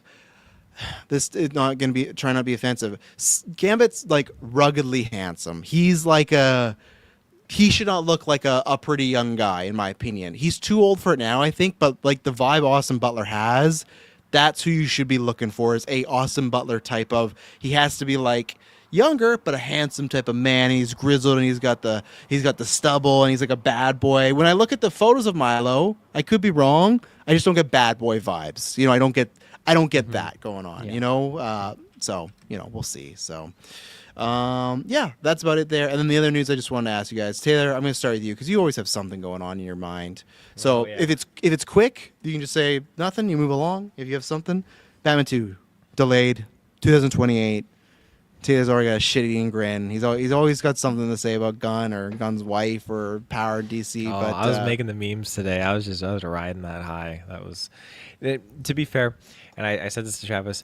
Like everyone's blaming Gunn for the most part, but probably is not up to him. I think that if there's a plethora of reasons, there could be something delaying on set, there could be issues with equipment, there could be a bunch of different things where Matt Reeves just kind of sits down and says, you know what, we need to shift the date because we're not going to be ready in time. There's a lot of other factors involved. But of course, James Gunn is in the spotlight right now. Supergirl is not doing well, so James Gunn is just taking the brunt of it, and everyone's pointing their fingers at him. And so, yes, I was kind of riding that meme a little bit.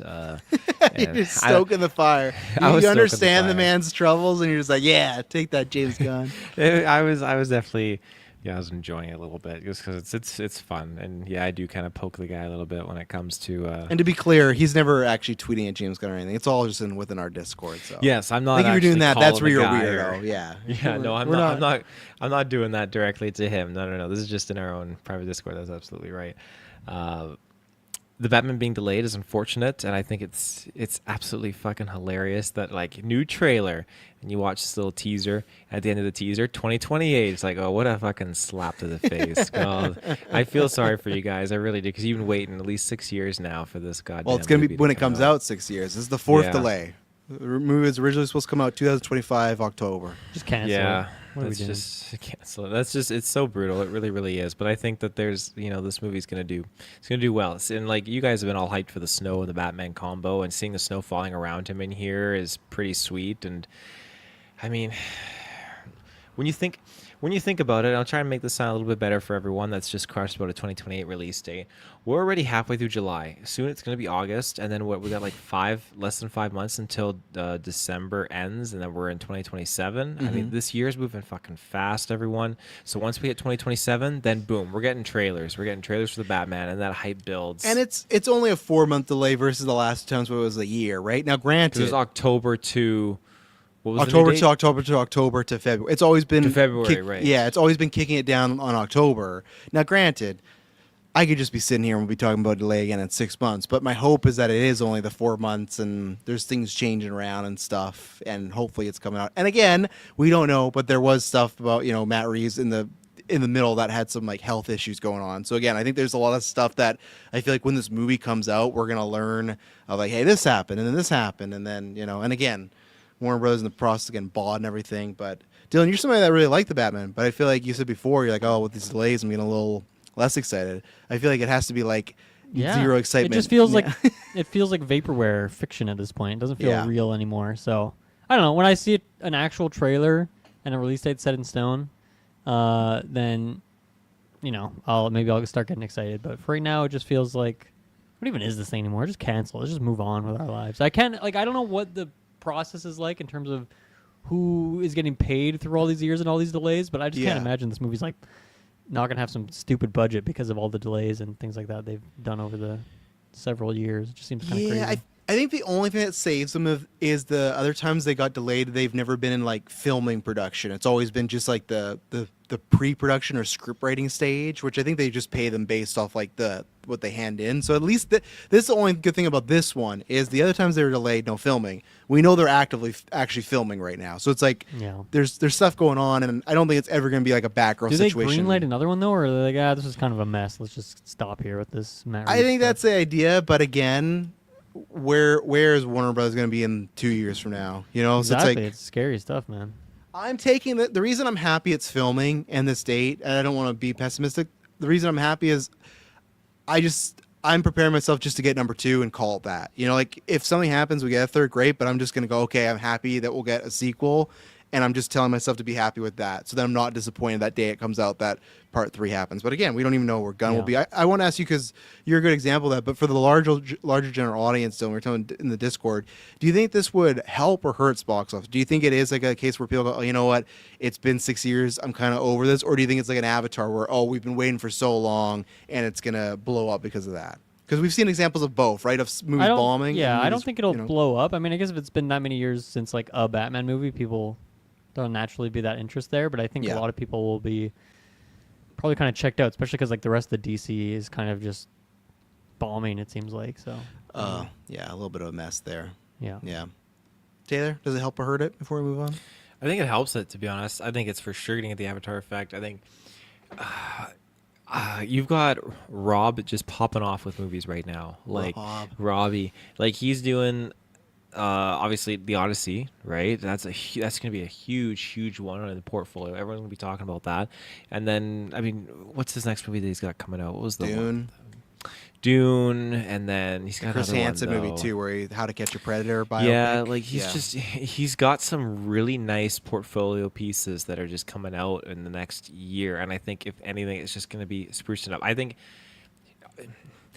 different scenario, obviously, because you have Ryan Gosling in Project Hail Mary, that was like banger, and I think that is going to carry into Starfighter. People are going to be like, oh, I want to see more Ryan Gosling in space, and so obviously here, when people are like, oh, you know, Robbie's in all these movies, oh, well, now I'm really excited to see him in a superhero film. So I think that's just gonna seal the deal. And I mean, people watched Avatar, and it really divided up because you have a lot of people who are like, oh, it's like Pocahontas in space, oh, it's mediocre. Da, da, da. The movie still made a lot of money. Whereas the Batman, there's no division. People that watch it, they fucking love it. Right? There's a lot of people that think it's like pretentious. Pretentious. Yeah. Like I think like people just say, oh, it's really slow, and it's like just very like all in up and about What's self wrong and with everything. them? Well, I don't know. Next time I get that, I'll message them or I'll show you where they are. But it's some people have pushed back, but I don't think it's like a huge degree. I'm just saying they're out there. Okay. Shit. Oh, and this is what I was gonna hit you guys with too. That I said I told you. My working theory is, I'm wondering how if Dune and Doomsday stays where it is, and if Dune 3 still does well, right now in December of that year with Secret Wars is Lord of the Rings. I do wonder if Lord of the Rings isn't ready to go. If right now Batman's in February, but if they would swap that and put Batman the same time as Secret Wars, because you can change dates at any time, right? They're both Warner Brothers movies, and I just feel like I could be wrong. I just feel like if I'm looking at the Batman and that's grounded versus the Hunt for Gollum, I could see in the filming production Hunt for Gollum being way more of like, oh, we need more time on this, right? With all the like Gollum, the CGI and everything. Where Batman, it's gonna have that, but it's all like real life characters. That's like a conspiracy theory I have, is that they're gonna wait to see how Dune 3. You think Batman's release date's gonna move up? If Dune 3 does well against Avengers, that is one of the craziest takes I've ever heard. In my That's life. very optimistic. but it's only by 2 months, so it's not a huge deal. So it's only from February to December. That's why I don't think it's a big jump, right? And I just feel 2 like months for Matt Reeves is different than any other human's 2 months. Okay? And I just feel like, again, as much as I love Lord of the Rings, I'm not really excited for that. If you're saying what's going to do better in the same month, Avengers versus Lord of the Rings or Avengers versus Batman 2, I think Batman 2, especially with it being a Christmas movie, I don't know. I think there is... Is it a Christmas movie? I mean, it snows in February. What? Okay, I guess I just mean that it's snowing. It's a Christmas... The first shot we got of Robert Pattinson today was him in snow. You know? It's going to be like... That's like... It has that vibes, right? Where Lord of the Rings, you could see it anytime. There's going to be no... Maybe there'll be one mountain was covered in snow. It'll be a Christmas movie. There's always snow in Lord of the Rings. Yeah. I'm just saying, if it happens, don't... Remember, we're here at first. I got... They're both along the same timeline of filming, right? I mean, obviously, They the Batman both has already started this week. Yeah. They both started this week. I thought Yeah, the Batman dude. already started. Oh. Batman was doing like the screen tests. Like they have all their sets, but now they're like still filming. But Oh, like that's- Andy Batman Serkis, is just in a warehouse burning money in a bonfire. they've That's been all they filming do. for 4 years. It's gonna be. Imagine we hit that such a mess. runtime, 6 hours. It's like what's happening? But I feel like someone took a bet out then. It was okay, we're going to start both films in the same week. Whoever finishes first gets the 2-month early advance release in December. well, I'm just saying, Gollum's gonna be the main character of this movie, and like he better be looking good. And they did you not see the video of Andy Serkis on the mountains talking about they're starting filming and all that stuff? Oh, I watched it. You know, Super Bad Mike in the chat here, though. There you go. If anything, Yeah. Lord of the Rings is going to get the 2-month bump. So, but hey, so was Star Wars, and then they moved that shit to May. It's not impossible. And again, here's my other thing. I could always see Gollum getting booted a whole year as well.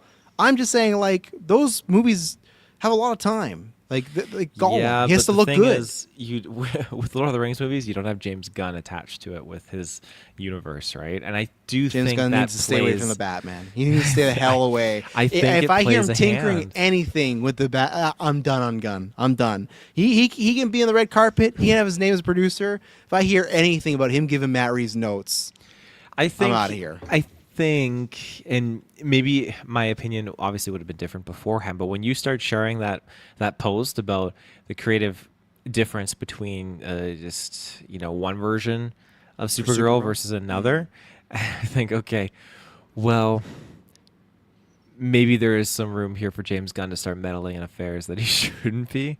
And I'm with you. I hope he doesn't, because I think Matt Reeves needs to just cook on his own. Let him do his thing. How can that not upset James Gunn?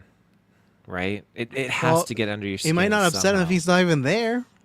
If he's gone by that point. But you know right? what? Like they're filming. They're gonna be a few months in. You know what? Like Matt Reeves would be like, "Good job, everyone. Good job. You guys did great." And then James Gunn's gonna walk in and we're like, "Hey, everyone. How's it going on set today?" You're like, "Matt, I wonder if I could talk to you for a minute." Plus, why would DC want to open Batman in second behind Secret Wars? They're doing it with Dune. Why do they want to open? Why are they obsessed with opening Dune? The Dune could easily move the week before, Mike. Right? Why are they obsessed with Dune opening second? Why are they obsessed with not giving it its own week? And what if Doomsday sucks? And they're like, they're bleeding. We can take them down. Yeah, that's true. Right? Because you two are the ones that have to bet against me about Doomsday not being frozen. So I feel like you should be in the camp of like, hey, if Doomsday sucks and Secret Wars is bleeding, I don't know. It's got time. Speaking of box office, let's talk about some of these things. I'm going to throw some headlines at you. Let's see. That's not DC versus Marvel thing. Yeah, but you know what? Let's do it. We've been talking about for years. When's it going to happen? Now's the time. If Doomsday comes out and sucks, you fucking unleash Matt Reeves on them motherfuckers, and he's going to take you down. It's like Denis Villeneuve. Hydrogen bomb versus a coughing baby. Taylor, Moana, live action. It's bombing. Minions. It's not looking good. Minions, the newest one, projected to finish about 50% less than the last Despicable Me and Minions movie. So 5-0. yes, it could change, but that's what's projected at. And then Evil Dead Burn, still gonna make a profit because its budget very low, but it opened. I can't remember what it was. Like not a huge percentage, but a good percentage down from Rise.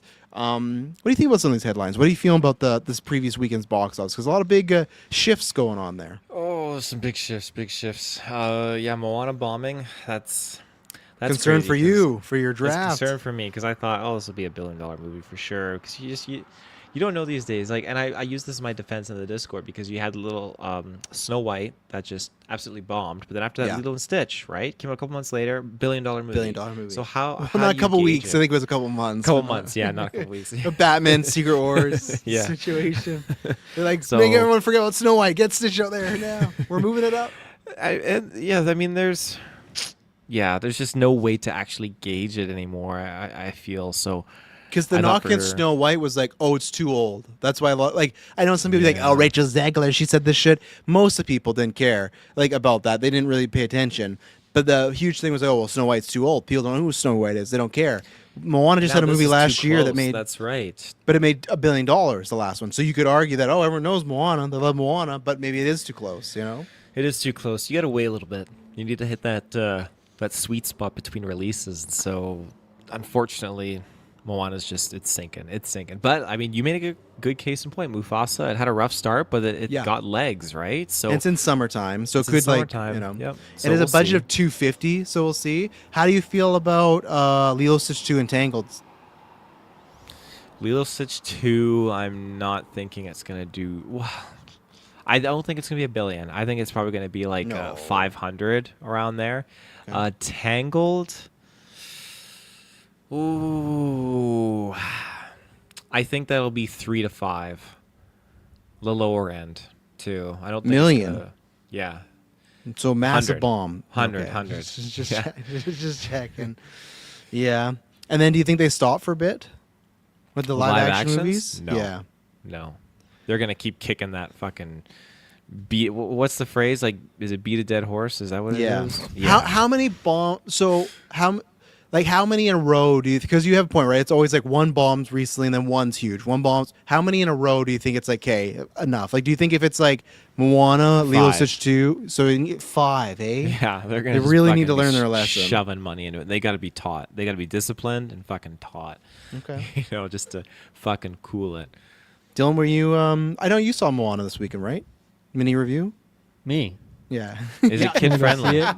Gonna go see it on Saturday. Oh, you haven't seen it. Oh, okay. Yeah. No, I'm joking. Were you surprised by this, Dylan? Because like Moana, last one made $1 billion. It's live action, obviously, but it's Yeah. bombing.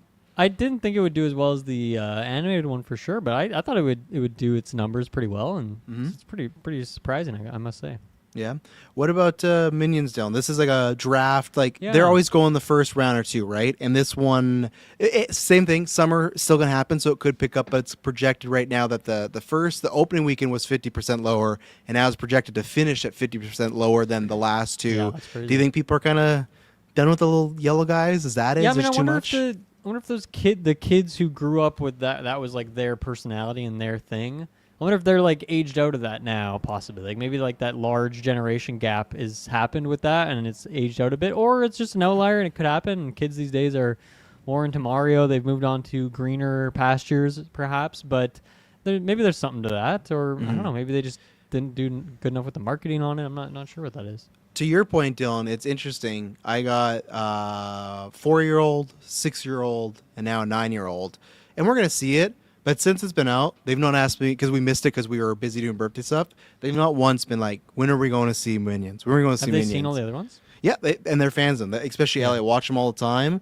And I do think, and I think they're fine. Like, I mean, the company's fine because they're going to make all their money in merchandise. But I think that was always the risk of splitting Despicable Me and Minions because you're doing that double dip, right? Of like, you don't miss them as much. It's like almost now every year, it's like you see them, right? So I think, and even the kids kind of feel that way of like, well, like there's so many Minions now. And I said this when I saw Despicable Me before that I think they're kind of running ideas. It sucks. I haven't heard this, but I've heard from critics and people I know. People say it's like the best Minions movie. They say it's very clever and it's all about like filmmaking. And I saw someone say like, oh, if you have a kid and they see this might make them fall in love with like wanting to become a filmmaker or something. Like it's really like Kids. yeah, but again, of course, way it goes, right? Best reviewed Minions, and it's gonna be the one that like underwhelms the most. So, but I think it's just like the amount of them, and what I think what they'll do is they'll do one more Despicable Me, and they'll do the Shrek thing. Where Shrek, when we got to Shrek 4, people are like, you know what?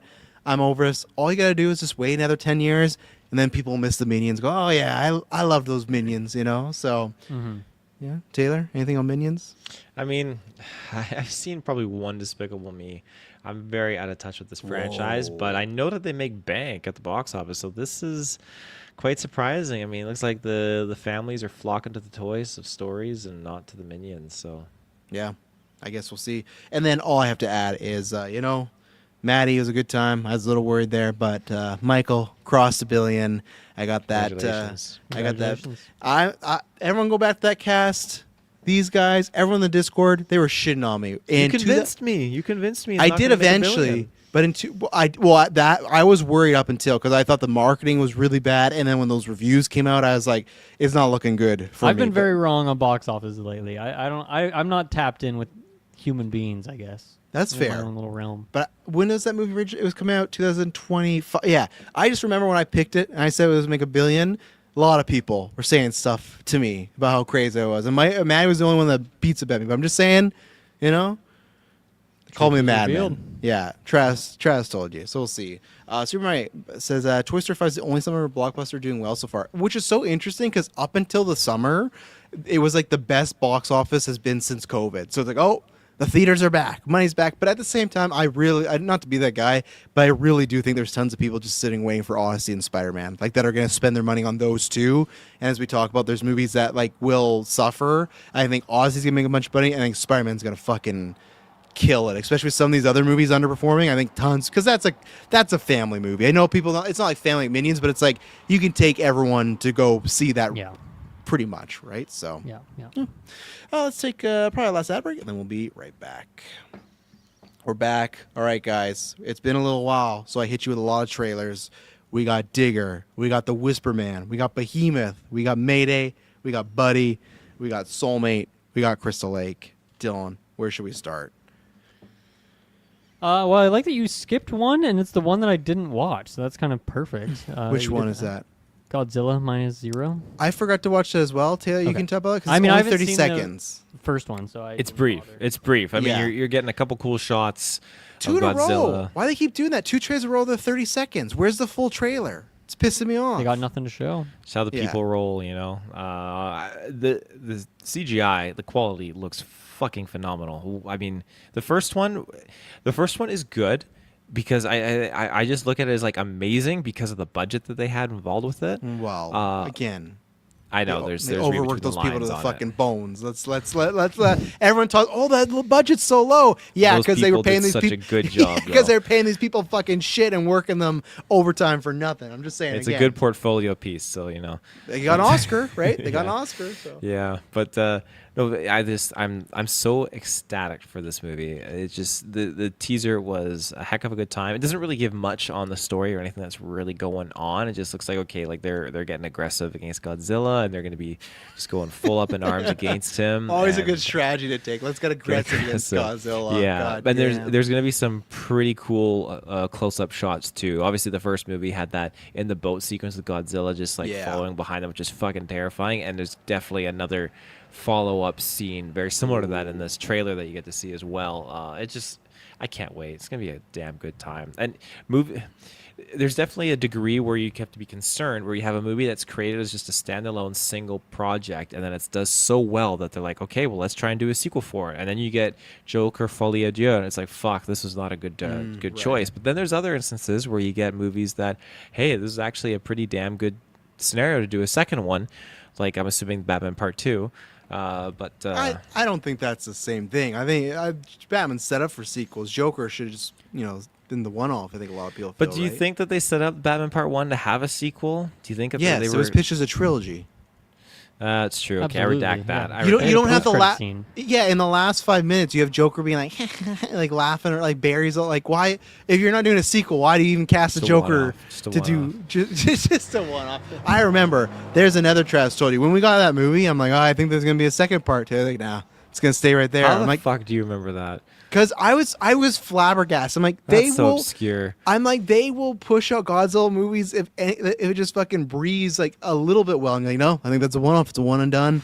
That's its own story. I'm like, no, man. Like, That there's must gonna have be been when another James one. Gunn was just dipping his toes in, like, welcome CEO. And I was thinking, like, yeah, James Gunn's not going to move ahead. What does that have to do with the sequel. Godzilla? I'm talking about the Batman part No, 2. I'm talking about Oh. Godzilla. I'm not talking about Oh, we're Batman. talking about Godzilla? Oh, Yeah. I thought you were back on the Matt Reeves No, thing here for a second. I never.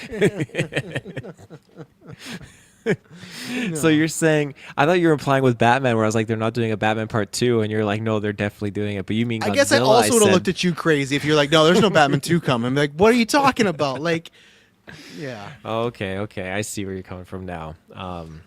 Yeah. Anyways. We're in the era of Godzilla. I mean, Godzilla next year, Supernova, Godzilla this year, Yep. Godzilla every year. Dylan, We're no also- Godzilla for us, so. We're also in the buddy era. Okay. Yeah. I'm getting in my buddy era. Yeah. This is a fucking trailer if I've ever seen one. What a hook for a trailer. We have this, Barney looking guy, kids show. Then there's creepy stuff going on. There's a brief shot of this Barney character escorting a little girl like into like a back room. There's like quick pans of some bloody eyes looking through fences and stuff like that. It's got like a weird like 3x4 resolution. It's got like the kind of CRT like fuzzy filter thing going on. It looked like an episode of Black Mirror is what I was thinking, and then an actress from a Black Mirror episode pops into frame for a Yeah. minute, and I'm like, okay, yeah, I like the vibe of what we got going on here. So this is a freaky, weird, different concept, and I'm into it. And it didn't even need like a plot. It's just a vibe piece, and I think it totally nailed that. So yeah, I'm looking forward to Buddy. I think that looks like a weird one. I really want this to be good. I really hope it's Yeah. going to be good.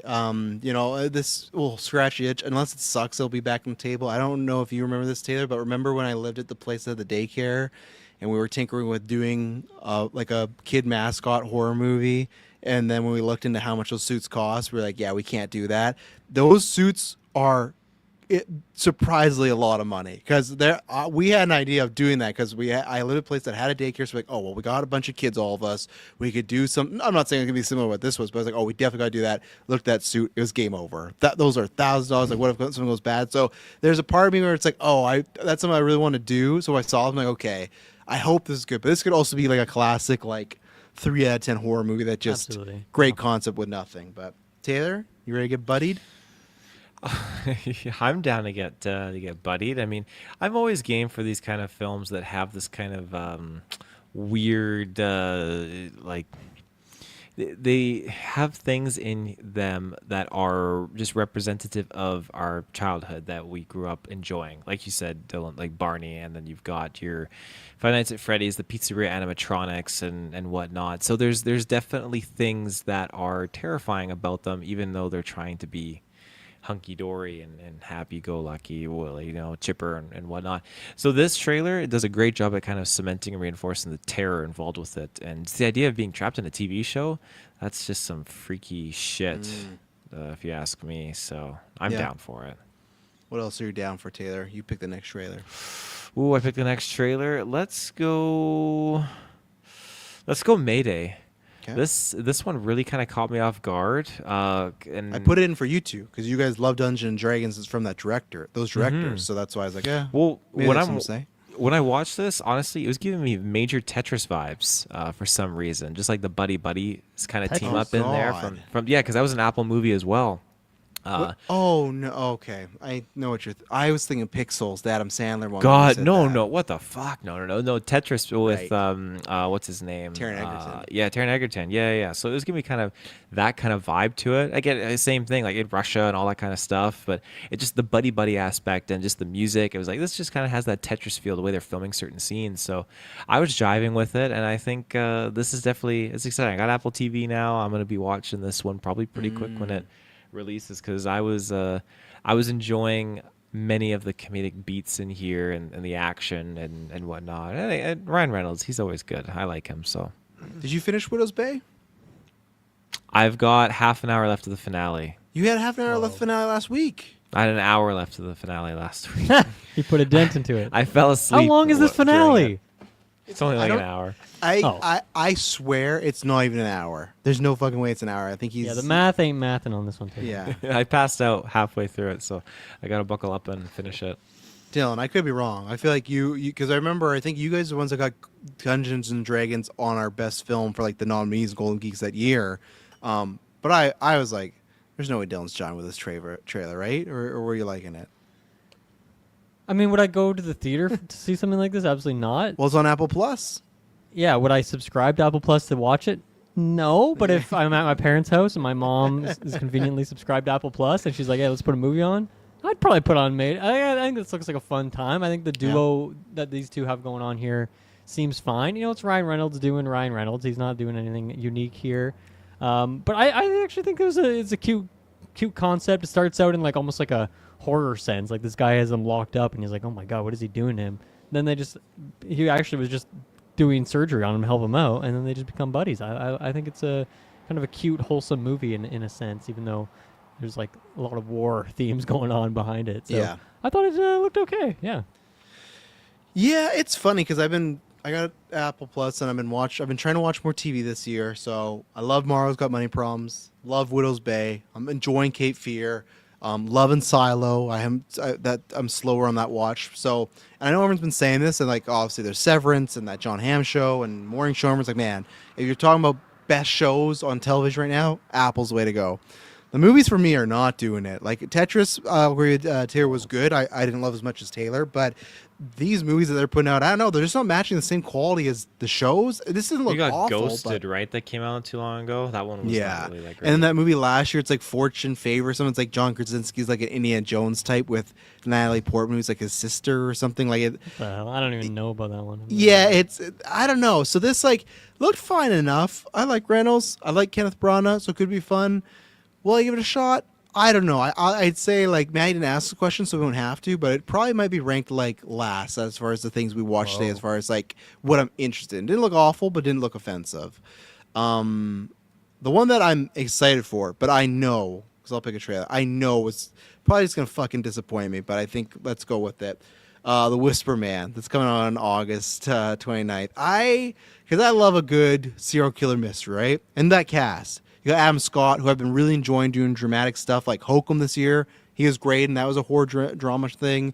You know, got the great Bobby De Niro, Michelle Monaghan, I like that. And then fucking Hamish Linklater, man. Hamish Linklater, he's popping up and stuff. I love Hamish. I like this concept of De Niro, like, was a cop when he was younger, caught the serial killer Whisper Man, then he's back. And how is he back? Because he's in prison right now. What's going on? I'm sure I don't know like why. that? You think that's interesting? Yeah, I think so. Because like, imagine our date. I think This is like the most generic movie I've ever seen in my life. How are you intrigued by the concept of this? I like the cast, and I think that if you have the killer locked up, like imagine if we had a serial killer locked him up, and 30 years later, it's like, oh, he's back now. I guarantee you, it's just like Yeah, a the novel copycat. concept of a serial killer broke out of prison is grabbing you. No, I thought they said he was in prison still. Well, whatever's going on here. I don't know. If it just broke out of prison, no. If it's the hey, we caught the killer and he's in prison still, because that adds up to okay, is it someone a copycat? Is it a relative? Is the killer in prison an innocent man? I think there's tons of stuff here. Do I think this movie it could just be a 2.5 out of 5? Abso-fucking-lutely. But I liked the trailer. I have some hope. I'll be watching this unless it's like just review bombed and people hate it. And I like the idea of Adam Scott and Robert De Niro, father and son, that they're not talking, but they're going to come together to find, grandchild, son. Like, I don't know. There's some beats here, but I'm getting the vibe in this room that the people. I'm happy for you. I hope you have a good time watching this movie. You're not watching The Whisper Man, Dylan? No. God I'm going to be damn. watching Digger. Well, hang on, Taylor. Are you watching Whisper Man? I'm interested, but I feel like there's certain parts of it that are a lot more similar to Black Phone. And like Black Phone 2, Okay. like, oh, why is this serial killer supposed to be dead, but he's back now? They said in So- prison, not dead. Again, he's still Yeah. alive over there. But like out of the scene, but still Yeah. prominently affecting and causing havoc. So I'm kind of curious, but I'm not necessarily feeling a massive pull towards it. But I'm always down for a good, poem attached to some supernatural kind of component. I got the fucking Dead Silence Mary Shaw poem stuck in my fucking head. So this one, when they're like, if you leave your door open a little, Yeah. then the Whisper Man will come in and slittle. I don't know what the fuck it was, but And you were just something like talking that. about a couple weeks ago how Satine said she heard knocking on her window. That's a plot point in this thing, Oh, right? You have She's knocking at doors the window. slamming shut. Yeah, there's Whisper stuff going Man's on over here. We're still there. fighting our fucking battles here with this shit. So Yeah. So I think anytime we have kids involved could be good. So we'll see. I might report back. But Dylan, you ready to go do some digging? I hear. Yeah, Maybe? I mean, what a wild looking movie this is. Obviously, the cast is really good and interesting. I mean, the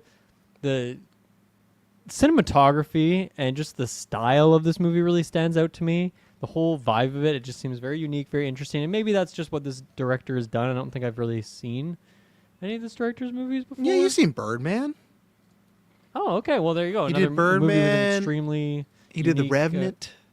Okay, I haven't seen Revenant yet, actually, which is kind of crazy. I think there's another one in there. But but very yeah, I acclaimed mean- director. Yeah, really, obviously, pretty unique style there in terms of the cinematography, the vibes, the vision of it all. So that I'm intrigued by. And yeah, I mean, Tom Cruise hasn't done anything interesting in 20 years. I feel like. So I think this is pretty cool. Pretty cool to see him doing something weird and different. Freaky 20 cat years. going on in this. I'm intrigued by what this movie is coughing up. And John Goodman seems like he's having a fun time. Just a very different vibe for him too, being just kind of a more goofy, aloof version or something. So I'm liking what I'm seeing here. And you want to talk about the Matt Reeves thing. I'm not saying he's been working on this since then, but yeah, Alejandro Iñárritu. It's Revenant, Birdman. This is another film you haven't seen called Beautiful. With it's a foreign film, but he made in 2010 with Javier Bardem. Incredible movie. So I recommend it at some point. But he hasn't directed since 2015. So Wow. 11 years. That a break in between movies. He's done a couple of shorts or music videos, but still 11 Huh. years. That's got to be cooking. So I wonder why. He was on a hot streak there. I wonder there must be some thing Yeah. in his life, personal stuff. he Going won the Oscars. I did it. I'm gonna walk off. Or Cruise came to him, and yeah, this is one that I definitely can see. I bet this movie, it's probably hard to do as a trailer, especially because at the end of the day, sure they're going for the Academy Awards, the independent stuff, but they still got to try and sell it to get people in there, right? I'm not sure, Dylan, if you've been to the movies lately. The first trailer for Digger was the first 2 minutes was just showing, because Taylor and Madison were really confused when we saw Supergirl. It's just 2 minutes of showing Tom Cruise's career, in all these different roles, and then the last 30 seconds is him as Digger. And they're like, what the fuck is this? That's I'm like, oh, weird, it's yeah. for Digger.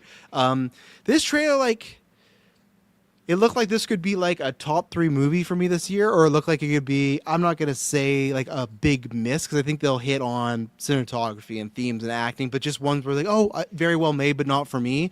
And this trailer, I couldn't gauge where it was going to be. But I just trust that. To me, it felt like it's going to have similar Birdman vibes, where that was very erratic and then had a very type of, it had some like out loud comedy moments, but most of it was the wordplay or the situations or the zany characters. So I feel like, because I loved Birdman, I think I will enjoy this. I think it's just like a hard movie to preview, and it's this idea of, okay, he's Digger, and I guess he did something to set the world up, like he made some invention or some discovery, but then this underlying plot of now he has to go fix it. But then the whole time, because Riz Ahmed said something like, oh, of course you can fix it because you knew this was always going to be a problem.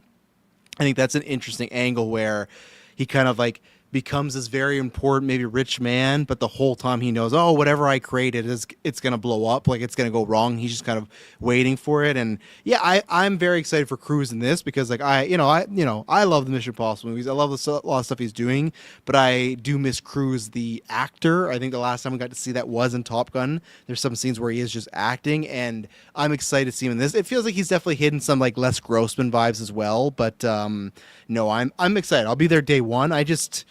I need to see this movie, how I gauge it. Taylor, how's this for you? I feel like, I don't know if this is barking up your tree. Barking up my tree. Honestly, I was definitely I was chewing on the wood of the tree. I was eating the bark a little bit. There's something about this that was just kind of pulling me in, the zaniness, and I'm kind of in a position in my life now where, politically speaking, I think that there's older, archaic people with mindsets running things and running, countries in the world. That's just, it's not right. I think we need to do a whole flip. And so when I watch this trailer, I just see how you have John Goodman and Tom Cruise, just these older individuals just running the show here. And like, he's got his cat that's just like 5 minutes to 2 weeks just fucking dying here, and he's just like bathing it and whatnot. Again, I just think it's just an idea that I believe. So I see this, and I know it's all zany and it's very humorous, but I think in my mind it's just kind of mocking that kind of narrative a little bit in real life and just kind of blowing it up. And I think that there's a lot of kind of comedic beats in here that are just absolutely pulling me in, that I just want to see. So I think this is one that I'm very much looking forward to. I think it's going to be very entertaining, and I think Tom Cruise is having a lot of fun with this role. I love when he's just kind of like what you got, feeding little bits of truth or whatever he says at the end. He's like, bam, bam, bam, bam. He's eating this role. And I'm the Oscar's enjoying coming. It's I think it's locked. Unless this is catastrophically bad, I think they're prepping him big time. So Dylan, you said he hasn't had anything interesting in the last 20 years, so I had to go and look. So we're going back 2006. We got Mission Impossible 3, The Queen. The best 2007, one. Lions for Lambs. 2008, Tropic Thunder and Valkyrie. I think Tropic Thunder, that's a big one right there. Thunder's great. 2010, we got Night and Day. 2011, Mission Impossible Ghost Protocol. 2012, Rock of the Ages, Jack Reacher. 2013, Oblivion. 2014, Edge of Tomorrow. 2015, another Mission Impossible, Rogue Nation. 2016, Jack Reacher, Never Go Back, but that one was not. That wasn't doing anything. 2017, you got The Mummy, which I think we can all agree was not great. Yeah, that was a low point in the two decades. Yeah, you shouldn't even That was spread rock that out. bottom. Yeah. He had American Made that came out that year, and I really liked that movie. I thought that was a lot of fun. I've never seen it. It's there's some fucking crazy scenes in there. 2018 Mission Impossible Fallout, and then 2020 he had a big gap, 2018 to 2022 for COVID. Mission Impossible Fallout and Yeah, but I mean, there's still like 2020, right? That's when it kind of kicked off. So he had 2 years that he wasn't doing anything. No, he was right? working on those movies. He was working on those movies? Yeah, you can look at that's where a lot of And he's not doing streaming movies. He ain't. Yeah. No, he's not a streamer. No. 'Cause that's Okay, the thing- I'll amend my statement. I'll say 15 years. Got you. Okay. Because I think You you got me. did name some ones that were good and interesting. So good counter argument there. So I'll amend to 15 years. But yeah, you have to remember Top Gun Maverick, they wanted to release streaming, and he was like, absolutely fucking not, you're not doing that. So that's why the schedule's all weird, because he was like, you're not putting any... He's like, not I a know how to streaming fly guy." this jet. I will bomb your house. Yeah, I'll be after you, so... That's a good thing that he pushed for not streaming, because I mean, it made 1.5 billion. So Yeah. I mean, Fuck. Cruise is, whatever you want to say about him, a very smart guy, very intense guy. He but knows how very to smart take guy. a pizza bet, that guy. Oh yeah, I would not bet Tom Cruise on any fucking pizza bet, because even if I'm right, he's gonna make sure I'm wrong and like do something to make it happen. So, Yeah. Taylor, we got Behemoth left, Crystal Lake and Soulmate. Where are we going? Let's go Crystal Lake. This one, I feel like when you look at Chucky, that TV show, the later seasons get super zany, but that first season, it just has some cues to it that just feel like they pay great homage to Chucky, that character. And so when I'm watching this, and you just get that like just popping in, like holy fuck, like it just sends some chills down my spine. And I think just the aesthetic that they're going for is prime. Ever since we saw that short of Friday the 13th or whatever it was on YouTube that they did, was it just called Jason, or was it actually Something called like Friday the 13th? Yeah, that just kind of really reiterated, reinforced this kind of this vibe. But when I think of like the big three, Freddy, Michael Myers, and Jason Voorhees, I've just been on the Michael Myers hype train because it's just been Michael Myers for the past fucking 50 years. It feels like I'm exaggerating 50. that. I'm exaggerating, but it's just he's been in the front center stage. Right? He hasn't had a good 20 years though, Jason. No, we haven't had any Freddy or any Jason popping up lately, and it's just because of the whole rights things and all that jazz going on. But like, I think when it comes down to it, Jason's definitely more my cup of tea than Michael is, and so for this, just to have something like this, I'm really excited. The trailer got me pretty juiced up just to be dealing with these counselors that are just fucking around, and you got Jason's mom who's just pissed off. If only she was in a Marvel movie, because I drafted her for fucking MC or a superhero draft. She was. And I drafted her, because I And then thought I think you James Gunn. dropped her. No, she's still my number. Okay. She's still my double because I was Yeah, betting she- on James Gunn putting her in a fucking right. DC project. Because she doubled down played, on it. she played like a badge or something in Guardians 3. Remember, one of the animals? She played Lila, didn't she? Yeah. The fucking you're right. The Badger thing. Yeah. God I don't know if damn it was a badger. James. But don't I know you're a big Linda Cardellini fan? You big enough to go to Crystal Lake? No, I mean, I this is not really my franchise in this Yeah. trailer. I don't know. It was like a teaser, I guess. So it's hard for me Yeah. to get too much out of it, to be honest. You know? Yeah. I'm on the opposite end with Taylor when you talk about the multiple seasons. I really hope it's just a mini series. I don't think there's much you can do more than just a one season of like, look what happened to Jason and his mom at the lake. Like, we know the story.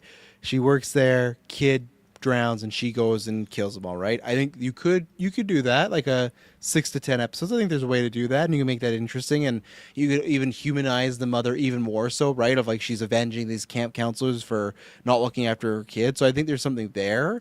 I don't know how to take it. They did announce that they're releasing as a binge. There's two ways. They're either, hey, it's coming in October, let's cash in on that October Halloween month. After November, no one's gonna care. Or it didn't turn out well, and it's like, well, let's just flush this and get this out there and move on, right? So I don't know. It's from A24, so it gives me some confidence. So I hope it is good, because I'm looking for some good Jason stuff. But I do think Linda Cardellini will really hold it down, and I think she's a talent. So I think if there's some good enough stuff there, she can like elevate it a little bit. Even if the whole show's not good, it's the way she can make it seem a little better. So me and Taylor will review that, especially if it's a binge. That makes it a little bit easier because fall's busy. So binge is actually a bit easier. So who knows when, but we'll watch and we'll get back to you and see. It's gonna be a fun, how September you got the Halloween game coming out. You got that coming out, so it's gonna be a good time. So, let's see. There's only two left, so I'm gonna take Behemoth and I'll leave Soulmate for Dylan there. But Behemoth, looking very forward to. Tony Gilroy, man, it's been a while since he directed a movie. He's been to Andor Land. Andor's phenomenal. This is really good. It's kind of similar to the Tom Cruise thing, where Pedro's been doing this. I'm excited to see Pedro in some regular stuff and playing a charismatic guy, because people always forget that how he got so popular was in Game of Thrones. He played a very charismatic guy, and not that he's bad, but you got Mandalorian, Last of Us. I feel like there's a couple other projects where they're just like, let's have him play a stoic, really like intense guy, and it's like, that's great, but Pedro's like, he's a firecracker. Like, he can be very fun. So I don't know what the drama is. Very interesting cast of him, Olivia Wilde, Will Arnett. But it's not like I think it's gonna be a dark comedy, but not like it's like I'm a musician. It's like, I don't know. I read the plot line of like, he was a musician. He went away for many years and came back. why did he go away? What are the circumstances? Like when he sees Olivia Wilde in the snow, it seems like it's a weird situation. So I really liked this trailer. I really like the cast. Tony Gilroy, obviously a high on Andor. So I'll wait. I'm not saying I'm going to run out to the theater to see this, but it's definitely on my. I had heard about this movie. But okay, that sounds cool. But then when I saw the trailer, just the style, I don't know. I'm really digging this. So I'm excited to see Pedro in this role. And I liked him in Materialists last year, but he was in it a lot less than I thought he was going to be. So that was quite disappointing. So again, I'm excited to see him in like just a day movie where it's like, oh, he's playing a musician with troubles. Okay, what are these troubles? You know? Yeah, I think I felt like there was a lack of a hook in this trailer of like what actually is like the story or something. And just reading the IMDb description, follows a musician from a family of musicians who returns to LA, a love letter to the music of the movies and the people who make it. So that second part seems kind of interesting to me, and like maybe this will be less plot and more just like, I don't know, a vibe kind of movie. I'm kind of curious to see what's going on here, but I don't know, something about it didn't really hook me, but I don't know, it does seem like it could just be a sweet movie about like creating art or something, which is always a good time. I'm always down for something like that. That's true, yeah. Taylor, Andor, do you follow Tony Gilroy over here? Does he have you? I mean, I'll go on a walk with him. I think that there's some aesthetic that was just attractive and emanating in this. I'm not sure what it was, but him just playing that musical instrument was just, I don't know what it was, but it's like I feel like I'm at a concert. You wanted him to be playing you instead. He can play me, he can string my strings. But I think that there's something with this movie that's just it's just got an aura to it that I do want to kind of connect with and see. There's something just satisfying with it. Can't put my finger on it. All right, Dylan, Soulmate, last trailer to end us off here. I don't even know what I can say about this trailer. Do you know? I'll say I put it in there because it was connected. Did you know who was playing the doll in here, the robot? No, tell me more about this. I can't remember her name, but she is the adult female lead in Evil Dead Rise with obviously the sisters. So obviously Alyssa Sutherland goes evil. She's the one that's pregnant and looking after the kids and everything. Which I realized now after we did Evil Dead Burn, I remember I don't remember that movie that much. So after this, I was like, oh, I don't know what this is, but this was a spinoff from the Megan movies. It was theatrical after Megan 2 bombed. They pulled it off the slate, so it was gone for a while. So people thought they might write it off, but now they're just releasing it just straight to streaming, straight to VOD. Got it. So that's the story there. But so that girl is from Evil Dead Rise. So there's your connection. Okay, that's the hook of this movie. It got has for the you. girl from Evil Dead Rise that Dylan forgot about. Yeah, not a good. Yeah, hook I after all. I don't even know what I can say about this one. Weak sauce. That's what I'll say. You're not digging this Soulmate. She's not for you, No, not for me. Not my soulmate. Taylor. You like dolls. I like action figures. Dolls are a different You like thing. Chucky. You're just talking about Chucky, and he's a doll. I think possessed Look dolls at are it. very different He knows from which way to go. animatronic robotic dolls. But now you have animatronic possessed dolls. I think you could make an argument with Child's Play with the Mark Hamill voiced Chucky. That's very much more in line with this, as opposed to Child's Play where you have a demonically possessed voodoo doll. Yes. So this is hard to justify because I feel like this story has been done many a This time. is I mean, we hard just to had justify. two years ago, we had Subservience with Megan Fox, which is exactly the same thing. It's the Oh, exact same. Did you watch thing. that movie? I know we talked about it I after did. 9. I did. Yeah, you dirty dog. Yeah. So, I mean, I had to see what all the hype was about, so there's some spice in there. But yeah, like I think he's thinking back. He's thinking back to it. when I watched Megan, I thought that this was a very interesting foreshadow of a film where be careful with AI because you got certain freedoms that these robots have, and they can take things very literal. I think that literal belief that AI has is you got to be fucking careful with that. very fucking careful with that. I mean, humans have this cognitive ability to kind of discern sarcasm from reality, and well, for the most part, some people have the inability of dissecting that. But at its core, Megan did a great job of kind of displaying the dangers of this. And then I haven't seen Megan 2.0. That's definitely on the docket to get to eventually. But this being in the same universe, I find that interesting enough. And I've always been down for seeing the Chucky Megan crossover fight that they've alluded to, because Chucky's hinted at and talked about Megan. But this, though, it's been done. It's already been done. So I just don't feel that that kind of pull to it, unless, you know, it's a Patreon pick. Someone wants us to watch it. That would be wild. Now, don't get me wrong. We're gonna bring it back just like last year. We had one of the tiers to unlock when we get to a certain dollar amount is the GV movie night, where the fans pick the movie we're gonna watch. That's how we watched War of the Worlds last year. Now you can submit so many you want, but I find that now I guarantee you, because I'm saying it, someone's gonna meme and do it. But like, don't waste your pick on that. Like, dude, no, that's supposed to have something else. Like, he's gonna make, what's the fucking Teen Beach 2? He's gonna make us try to finish that. You know, like last year, it's just there was that feeling of everyone wants to watch War of the Worlds, and we knew that was gonna happen, right? This year, if we don't have that meme thing going on, if we unlock it, I wonder what people would pick. But because you've seen the movie, did this trailer not remind you of any movie that's been out recently? Recently? Yes. That you've seen, new movie. Oh, you mean Obsession? Yes, right? This movie... Not a lot. Like, what? Like, the again, trailer is obsession coded. It's the girl that's I love you, will do whatever you want. I just see the subservience movie, though. Like, it's just Sure, carbon copy. But if you were to take out... If I were to tell you, hey, this isn't a robot, this is just a regular girl, it is like discount Obsession. I feel like that's why they're releasing this movie, because they're like, well... Obsession is hot. Like, they even have a shot where she's in the dark and her eyes are like glowing. I know it's a robot, but I think they're trying to get those suckers. This movie would have already been. They've already been working on this movie by the time that Obsession was coming out. Yeah. So I maybe it was even done at that time that Obsession was coming out. Like, but I'm saying that's why they're releasing it, because but remember, they took it off the schedule. It had no date. They just had it in a vault somewhere after Megan 2.0 bombed. So I just think they looked at it and they went, well, Obsession was really big. That was about a girl that like had a bunch of fucked up stuff, would do anything for the guy. I think that's why they're like, oh, we cashed in on that, you know? Just saying. Yeah, you're probably onto something with that. Maybe. Maybe not. Dylan, we're going to bid you adieu. Unless you want to stay around and hear us talk about CFL. We keep putting this off for Maddie. He's asked us 3 times.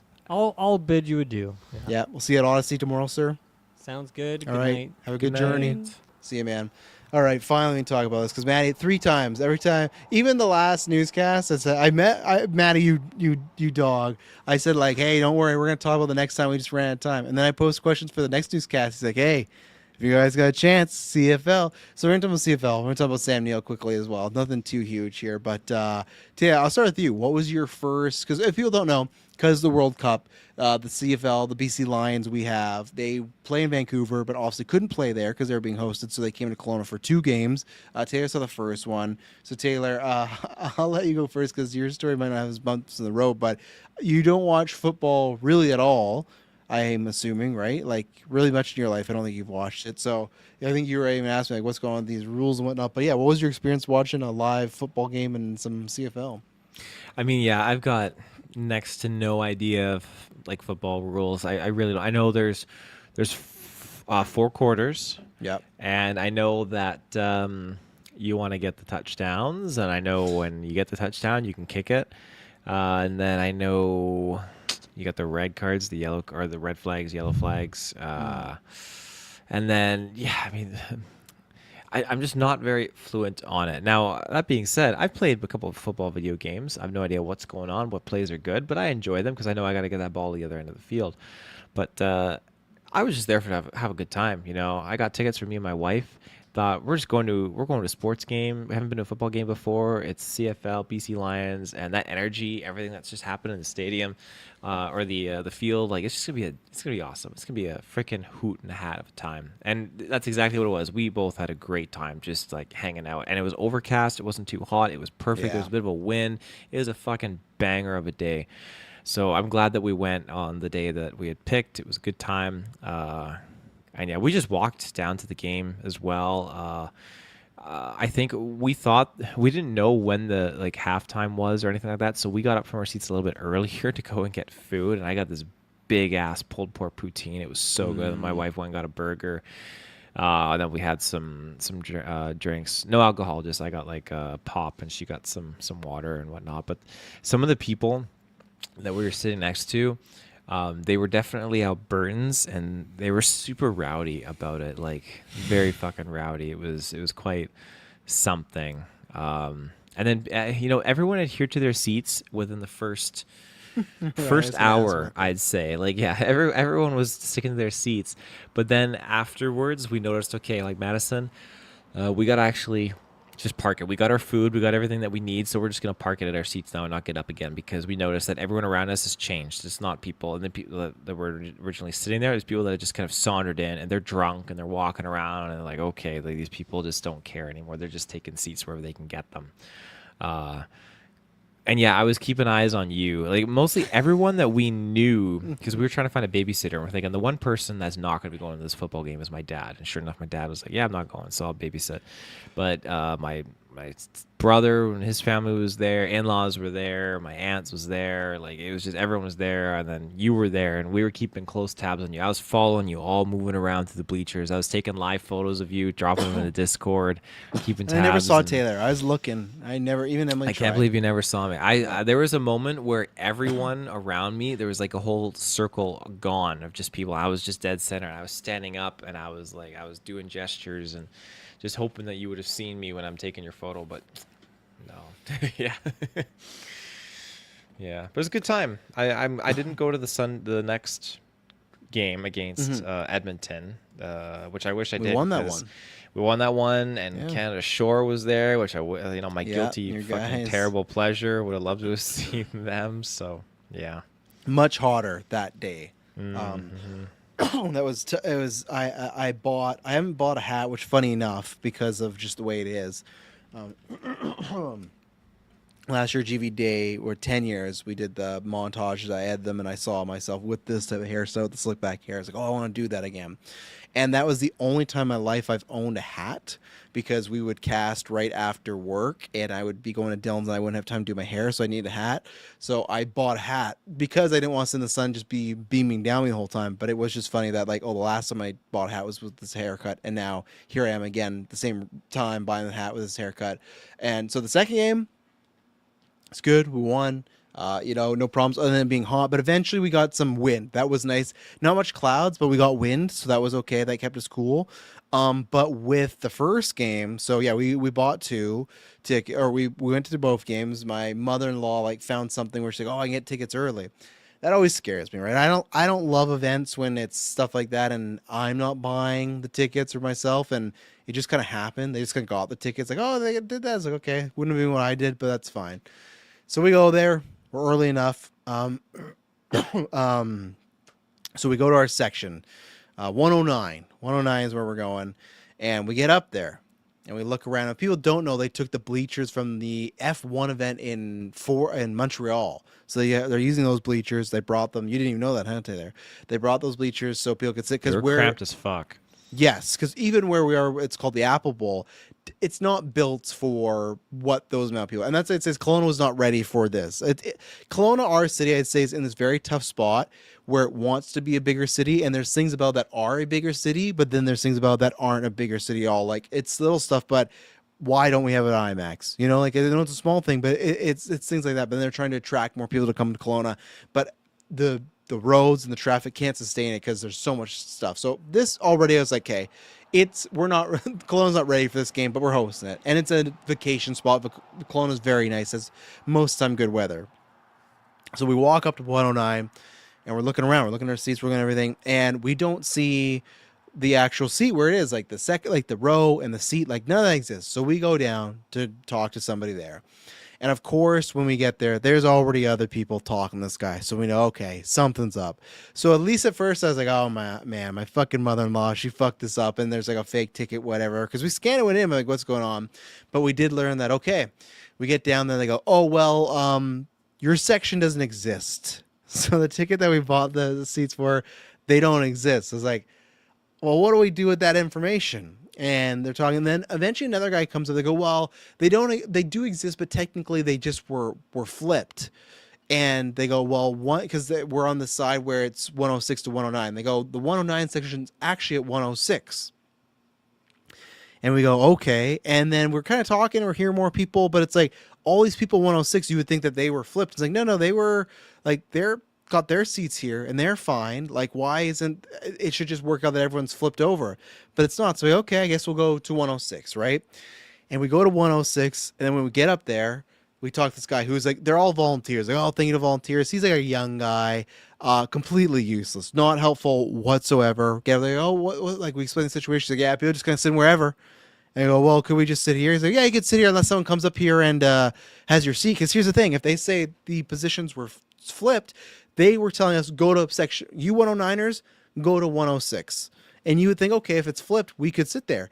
But people were coming up with 106 that had their actual seats there with the row seats. That was fine. So they're pretty much cramming two sections together. It seems like for game 2 they fixed this, but they did this so we don't really have a seat option. So yeah, you can sit there, and if someone comes to get you, you have to move. And then they're like, well, where will we sit after that? And the guy's like, well, I don't really know. And then Emily goes, well, and she told me that after the fact, because if I was there, I would have, even though he was younger, I would have said something. Emily's a lot nicer to me. But she was, okay, well, if we don't have somewhere to sit, what are we going to do? And to explain this, I think people might know this a little bit, but I've talked about a lot. Emily's sister, when she was just after high school, so I think like 18, 19, she got in a car accident. She was hit like not on the coca hole, but something like that, coming back, and she sustained a brain injury. So she has some motor functions, can walk, but for these big things, she's gonna need a wheelchair. So we had bought somewhere, it wasn't accessible, but like the seat we were planning was like you could walk up some stairs, which is hard for her, but still she could walk up them and then sit.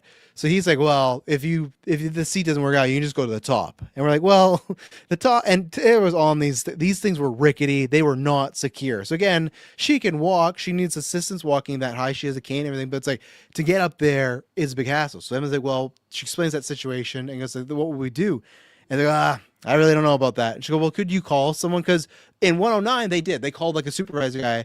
And then she said, well, could you call someone? He's like, no, I'm not going to do that. And she goes, why not? He's like, that's just too much work. He literally said that. And like I said, if I was there, that kid would have been, the fear of God would have been put into him. Needs to be reported. Like, I think, I know there's volunteers, so what's going to happen? Volunteers, but still, like the city, our city prides itself. I got the email saying, "Oh, let us know your feedback for this event." And yeah, I'm always checking the news. They're saying like, "Oh, it was a huge success, the BC Lions game here in town, everything." And it's like, I told your story to a bunch of other people that went, and their jaws dropped. They couldn't believe that this had happened to you. Happened to over 400 people. Yeah, like that's crazy, and I think this is something that needs to be brought up to the forefront and addressed because, again, Kelowna, the leadership here loves and prides himself on just promoting the fact that this is a wonderful place and totally playing an ignorant card to the amount of homelessness, disorganization, and infrastructure and just chaos that is actually happening in this city. Because yes, they live in it as much as we do, and they also have to kind of just stonewall themselves against all this as mayor and just kind of put on a brave face. But we drive over the bridge, we're at the games, we see all this kind of shit. Like, you experienced a bunch of terrible ordeals here, and it was good money spent on this event, and especially because your sister-in-law, she is in a situation where she needs assistance, and you missed the whole fucking first quarter of the game. It was terrible. And then anymore, they place them in some section, and they're like, oh, it was awful. They had to watch screens. So we end up moving 1, 2, 3. I'll say 4 or something. I'll say 3 to be kind. But so we end up moving because eventually we sat there for a while in one spot, and then some people are like, oh yeah, we're sitting there because that's the problem with the game. People show up at different times, right? So we didn't think, oh, we're safe, And then there's multiple times we missed out, and it was a mess, right? So eventually it ended up being fun. But what they did do is they said, okay, well, we're gonna, and overall, once I watched the second game, was a much better experience because we watched it the whole time. I've not seen a football game live, so it was great. I probably should have gone to some Seahawks games before they won the Super Bowl because I'm sure tickets are fucking super expensive, even more so now. But I always want to. I'm not a CFL watcher. There's some rules that are weird. There's some rules I like for the football listeners like Maddie. You can challenge some penalties. I love that. In the NFL, you can't. I don't understand fucking why. Penalties can make or break a game. So I love that you could do that. So we eventually get there, but what they did do to kind of rectify the situation, they gave everyone these VIP passes. There's a VIP section, and thought, oh, okay. And they explained like what you go there. There's some drinks and food, but you can't leave. So I'm like, all right, like I guess this is it. And I'm the first one to go because it's like during a quarter, like a break. Like, okay, I'm gonna take a look and I'll report back, right? So I go in there, and it is like a utopia. It legitimately made it worth. Not for my sister-in-law, but for me and the other people, it made it worth getting displaced because I walk in there, I'm looking around, and literally, you look at this big container full of ice, beers, pops, sodas, waters, and just, yeah, take whatever. It's yours. No charge. Everything is legitimately free. I walk by food. There's just some youngster. Say, hey, you look like you need a hot dog. He handed me a hot dog. I fucking took that hot dog like no other, and I ate it. There's a candy bar that was free. There was salads that was free. There's burgers. There was chili dogs. There was just bags of Miss Vicky's chips that you could just take. Now, here's the thing. And then they had a merch store as well, too. So all around, they have merch stores, but the lines are long. They have their own VIP merch one that no one's at. So you can just easily walk up, buy something, boom. You can sit up close to the gate. If you don't get there early enough, there is seats. You can stand, but even standing wasn't that bad. I stayed there for a little bit. I never want to go back. I could have stayed there, but then what I did just to get back as the man, because I see like, okay, you're not allowed to take food out. You're supposed to eat there. And I'm watching the surveillance situation. I see this family tries to get out. They have their plates, everything, and this man is like, this, I don't know, 18-year-old is like, oh, you can't go out. So I'm like, okay. How am I going to do this? So what I do is I pack up my pockets. I got chips in there. I got candy. I got burgers because the burgers were wrapped like a baked potato. They were like that, so you could just easily they're in tinfoil. So what I did is I was just waiting. I think one security guard was looking at me like, "What's this guy doing?" But I'm like picking my spots, and then I see this family of like 5 or 6. I don't even know what the situation, kids, family, parents, whatever. But there's a couple adults, a few kids. I'm like, all right. I go full Hitman Agent 47 because if I walk out just by myself, you're gonna see there's some fucking burgers in my pockets. But if I can walk out next to this family, then I got it made. And yeah, I got out of there. I had sucker. I had a couple waters. I don't know how much I took, but I did my best. And when Emily went in there, she snuck some burgers and chips with her purse. So we made sure to can't take food out. And the second you tell me that, maybe that's something wrong about me. Maybe there's a past life. But the second you tell me, hey, can't take any food out of here.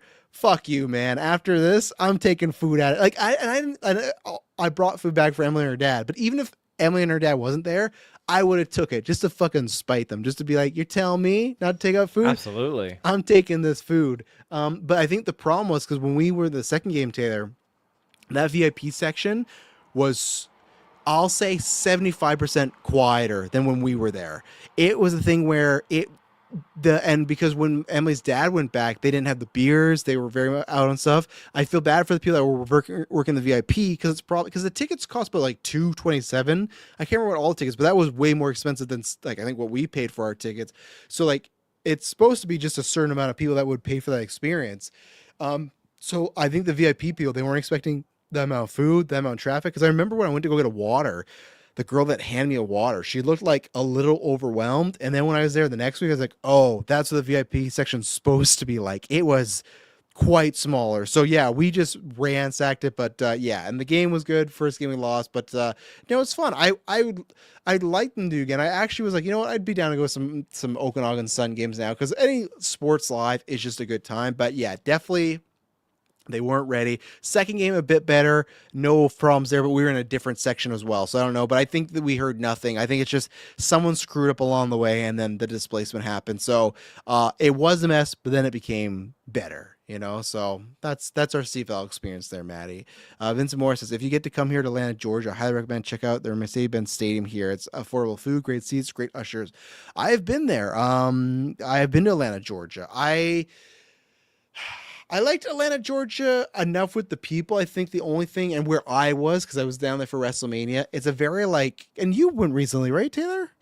Yeah, I've been there twice, but I was up in Alpharetta, just north of Atlanta. Yeah, where I was for the Mercedes Benz, it's just like it's a lot of buildings and a lot of concrete in Atlanta. So that's the thing. Like the people were nice there. Even though on the way to watching Raw, there's a person just doing full on cocaine on the ground, like a homeless person, just doing some sort of drugs. I just remember being younger, like whoa. So Atlanta wasn't placed on my bingo to go back. I maybe could at some point, especially because like I think we went there just because we were going to do Vegas as well. But I have been there and.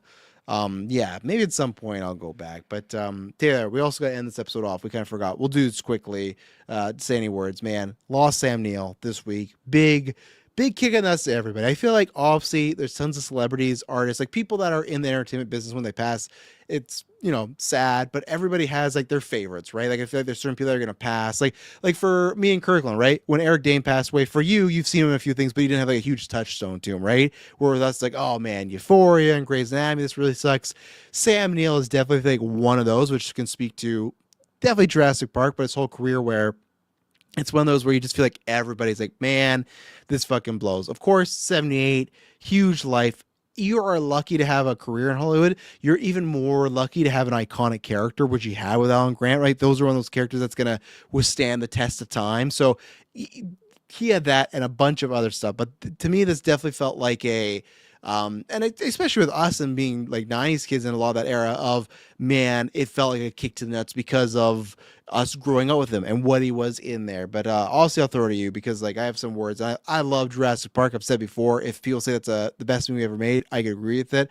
I loved the Alan Grant character. He was always my favorite, but I'll probably think in like a small percentage compared to you. So yeah, what are your thoughts on Sam Neill's obviously lots of Jurassic Park for you, but any career or anything else to say? So Yeah, it's sad. It's tragically sad. I mean, he was such a wonderful individual just to follow along and see what his adventures were on on his social media and whatnot. And he's just so humbling and so freaking funny. Just such a genuine character and soul. And he was always one of those individuals too that I just in the back of my mind I thought, yeah, I'm gonna get around. I'm gonna see him someday at a convention or something like that. I'm gonna make a point of getting around to seeing him in person and just saying hello. But the other thing too that I've always wanted to do was I wanted to get some wine from his vineyard, 2 paddocks, and so that's something that I finally found a supplier in Vancouver that sells wines. And I thought, oh my gosh, I can actually go and get it because it's from New Zealand, and I've always wanted to try it. And I just love that it's called 2 paddocks because you got dinosaur paddocks in Jurassic Park. So this is something that was on my bucket list to get. That was something I wanted to get when I was getting married, actually, and serve it at my wedding, but did not come to light.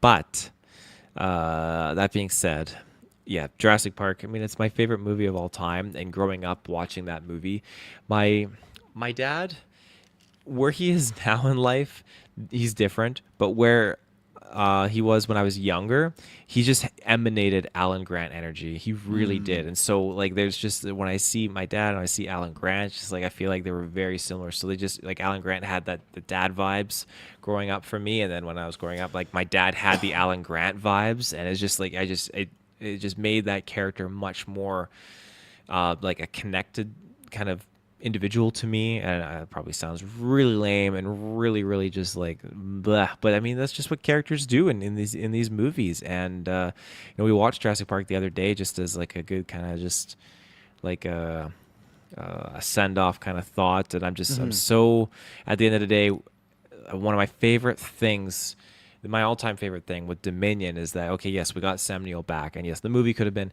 leagues better with how it handled these characters, but I've watched the scene so many times, and you just get to see when they're trying to catch Blue's baby raptor run around, and you just see Sam Neill do like the raptor wrangler kind of thing, and it's just it's focusing on him. The music kicks in. I'm like, this is great. This is full circle. He's doing the raptor wrangling. This is great.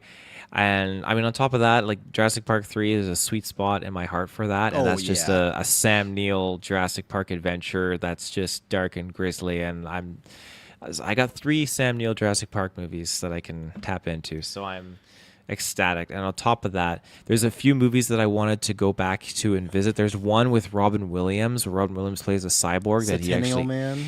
Yes, I I've really been want wanting to to touch on revisit that too. I remember that as a kid because he's like starts as a robot, then I think he becomes a human or like a humanoid or something. He becomes human and he ends up dying as a human in there. Yeah, spoiled we the should movie. we should retro it because I'd be down to chat about that one. What is specific? The numbers on that, the Centennial Man retro, but yeah, you never know. With that, then you've got He also what's the one, apparently the voiced vampire. him out. Did he voice Alan Grant in Jurassic World Evolution? Or I think they just used. He old did. He stuff? voiced. I think I'm sure he voiced Alan Grant in Jurassic World That's Evolution. crazy. Yeah. I never thought that. Yeah, Daybreakers. You and I bonded over that Daybreakers, before. I yeah. love Daybreakers, man. That Yeah. like him, Defoe, Ethan Hawke. That's a great trio right there of actors. It is like he just pops up in so many interesting different projects. There's one where he played Merlin in an old TV show, and that was one my dad picked up, and he's training like his son, who's his apprentice and whatnot. I should just find a picture of him, Sam Neill. Obviously, Thor or Odin in the Thor movies as well, and a fun little Yeah, spot right there. And that's have you ever right. seen? Because I want to take his other movie. Have you ever seen Hunt for Wilder People? I want to. That's You should one of the, definitely, move that up the watch list. He's really good in that. I've been wanting to rewatch a few things like that. They're doing a remake right now. But have you ever seen Possession? Possession. I have not. Or I think it's. Or am I screwing up? No, I think it's Possession. Right? Hang on. Possession. Yeah, 1981. That's a fucking wild movie. It's 1981. Yeah, I wouldn't want to spoil it. It's very horrific. So, like, if you ever have you should read the log line. Oh my god, that wig, that Yeah, look of Sam him. Neill is Merlin. Wow. If you ever want to watch Possession, definitely watch that one without Madison. It's a really fucked up movie.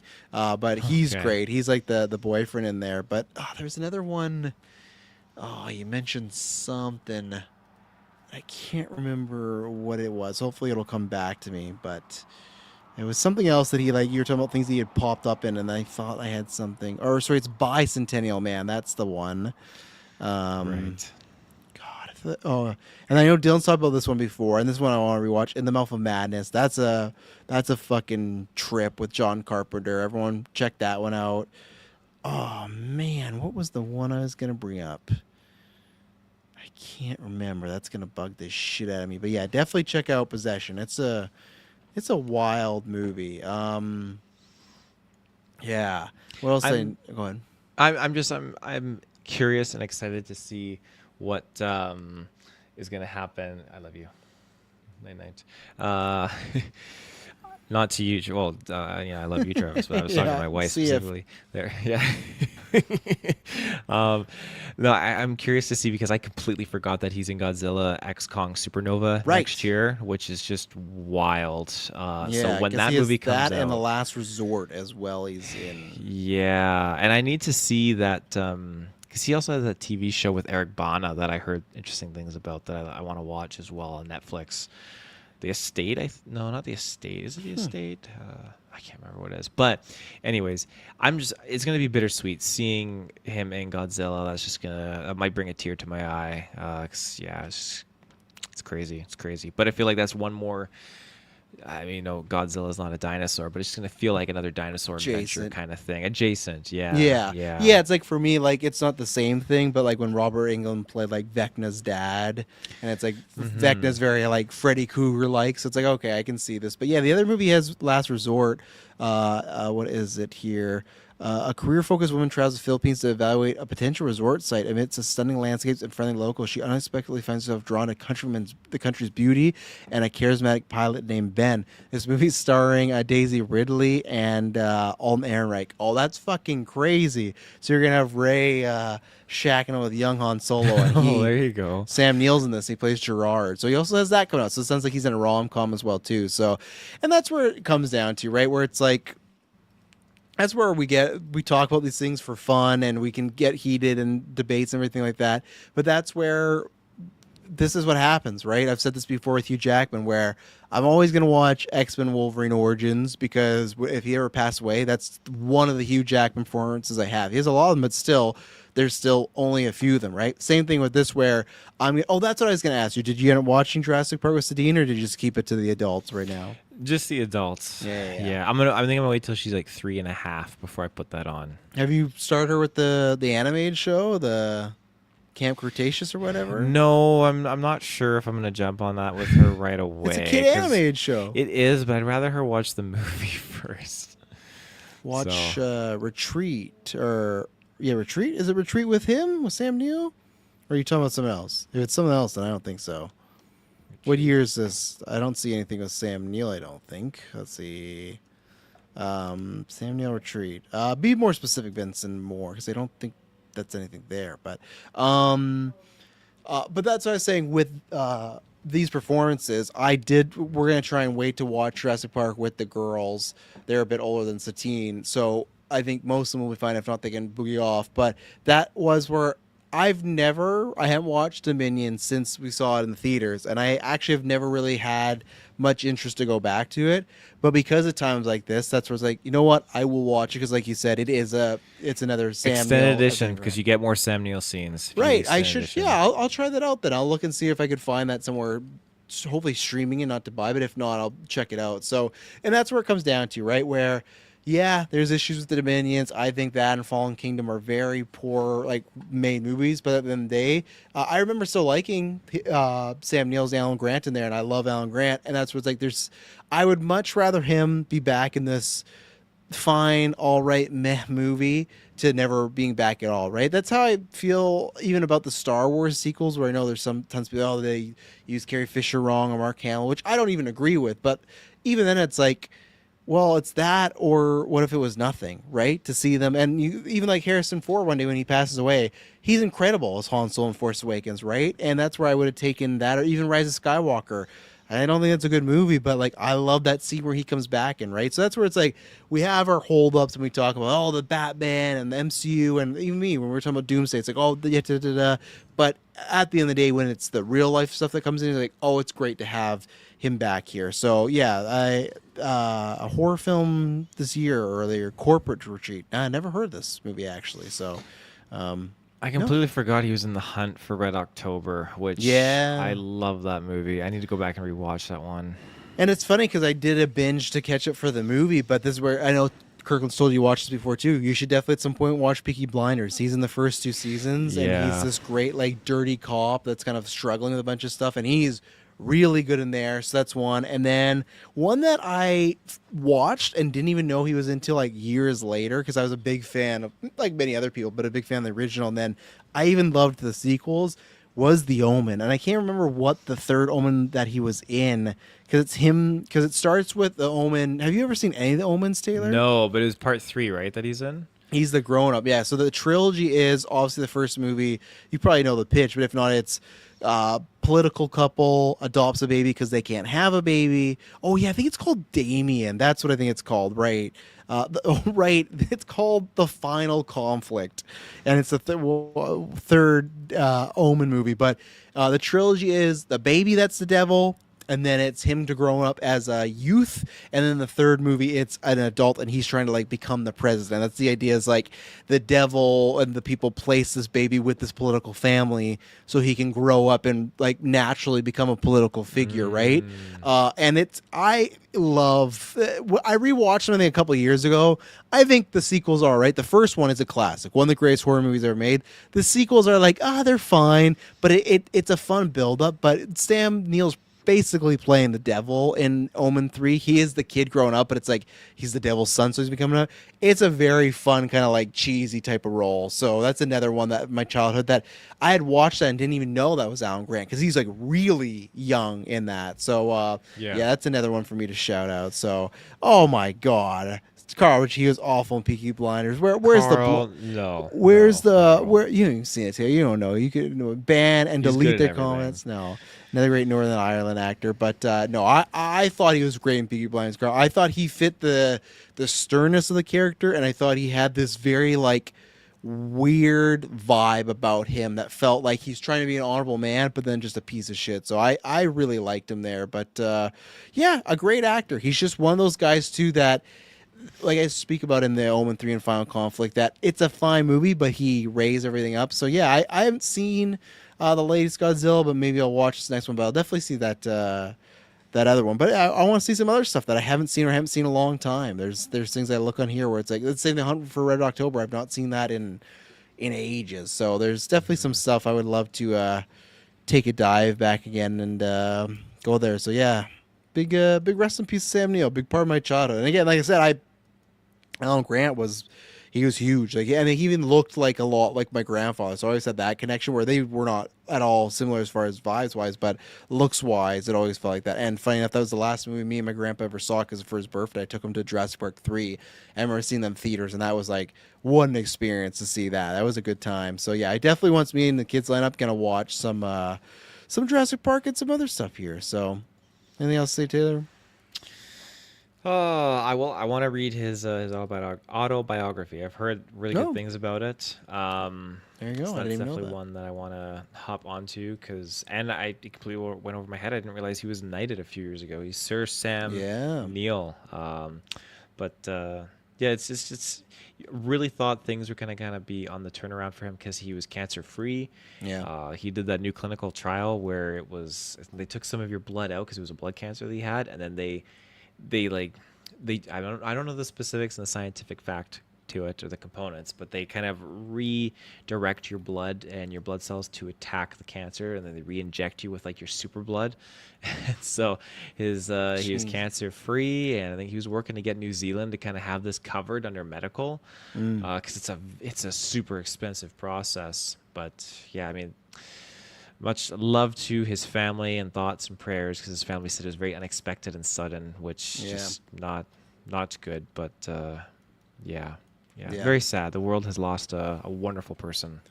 Yeah, but then also just like, again, great career as well too. You know, very legendary career. So yeah, again, honestly, Godzilla's come out, be talked about in this pod again, and I'm sure he'll pop up in other retros and whatnot. So there you go, a girthy weekly geek, everybody. Thank you very much for tuning in. Thanks for Dylan for joining all the other topics. When we are back, I promise you, it'll not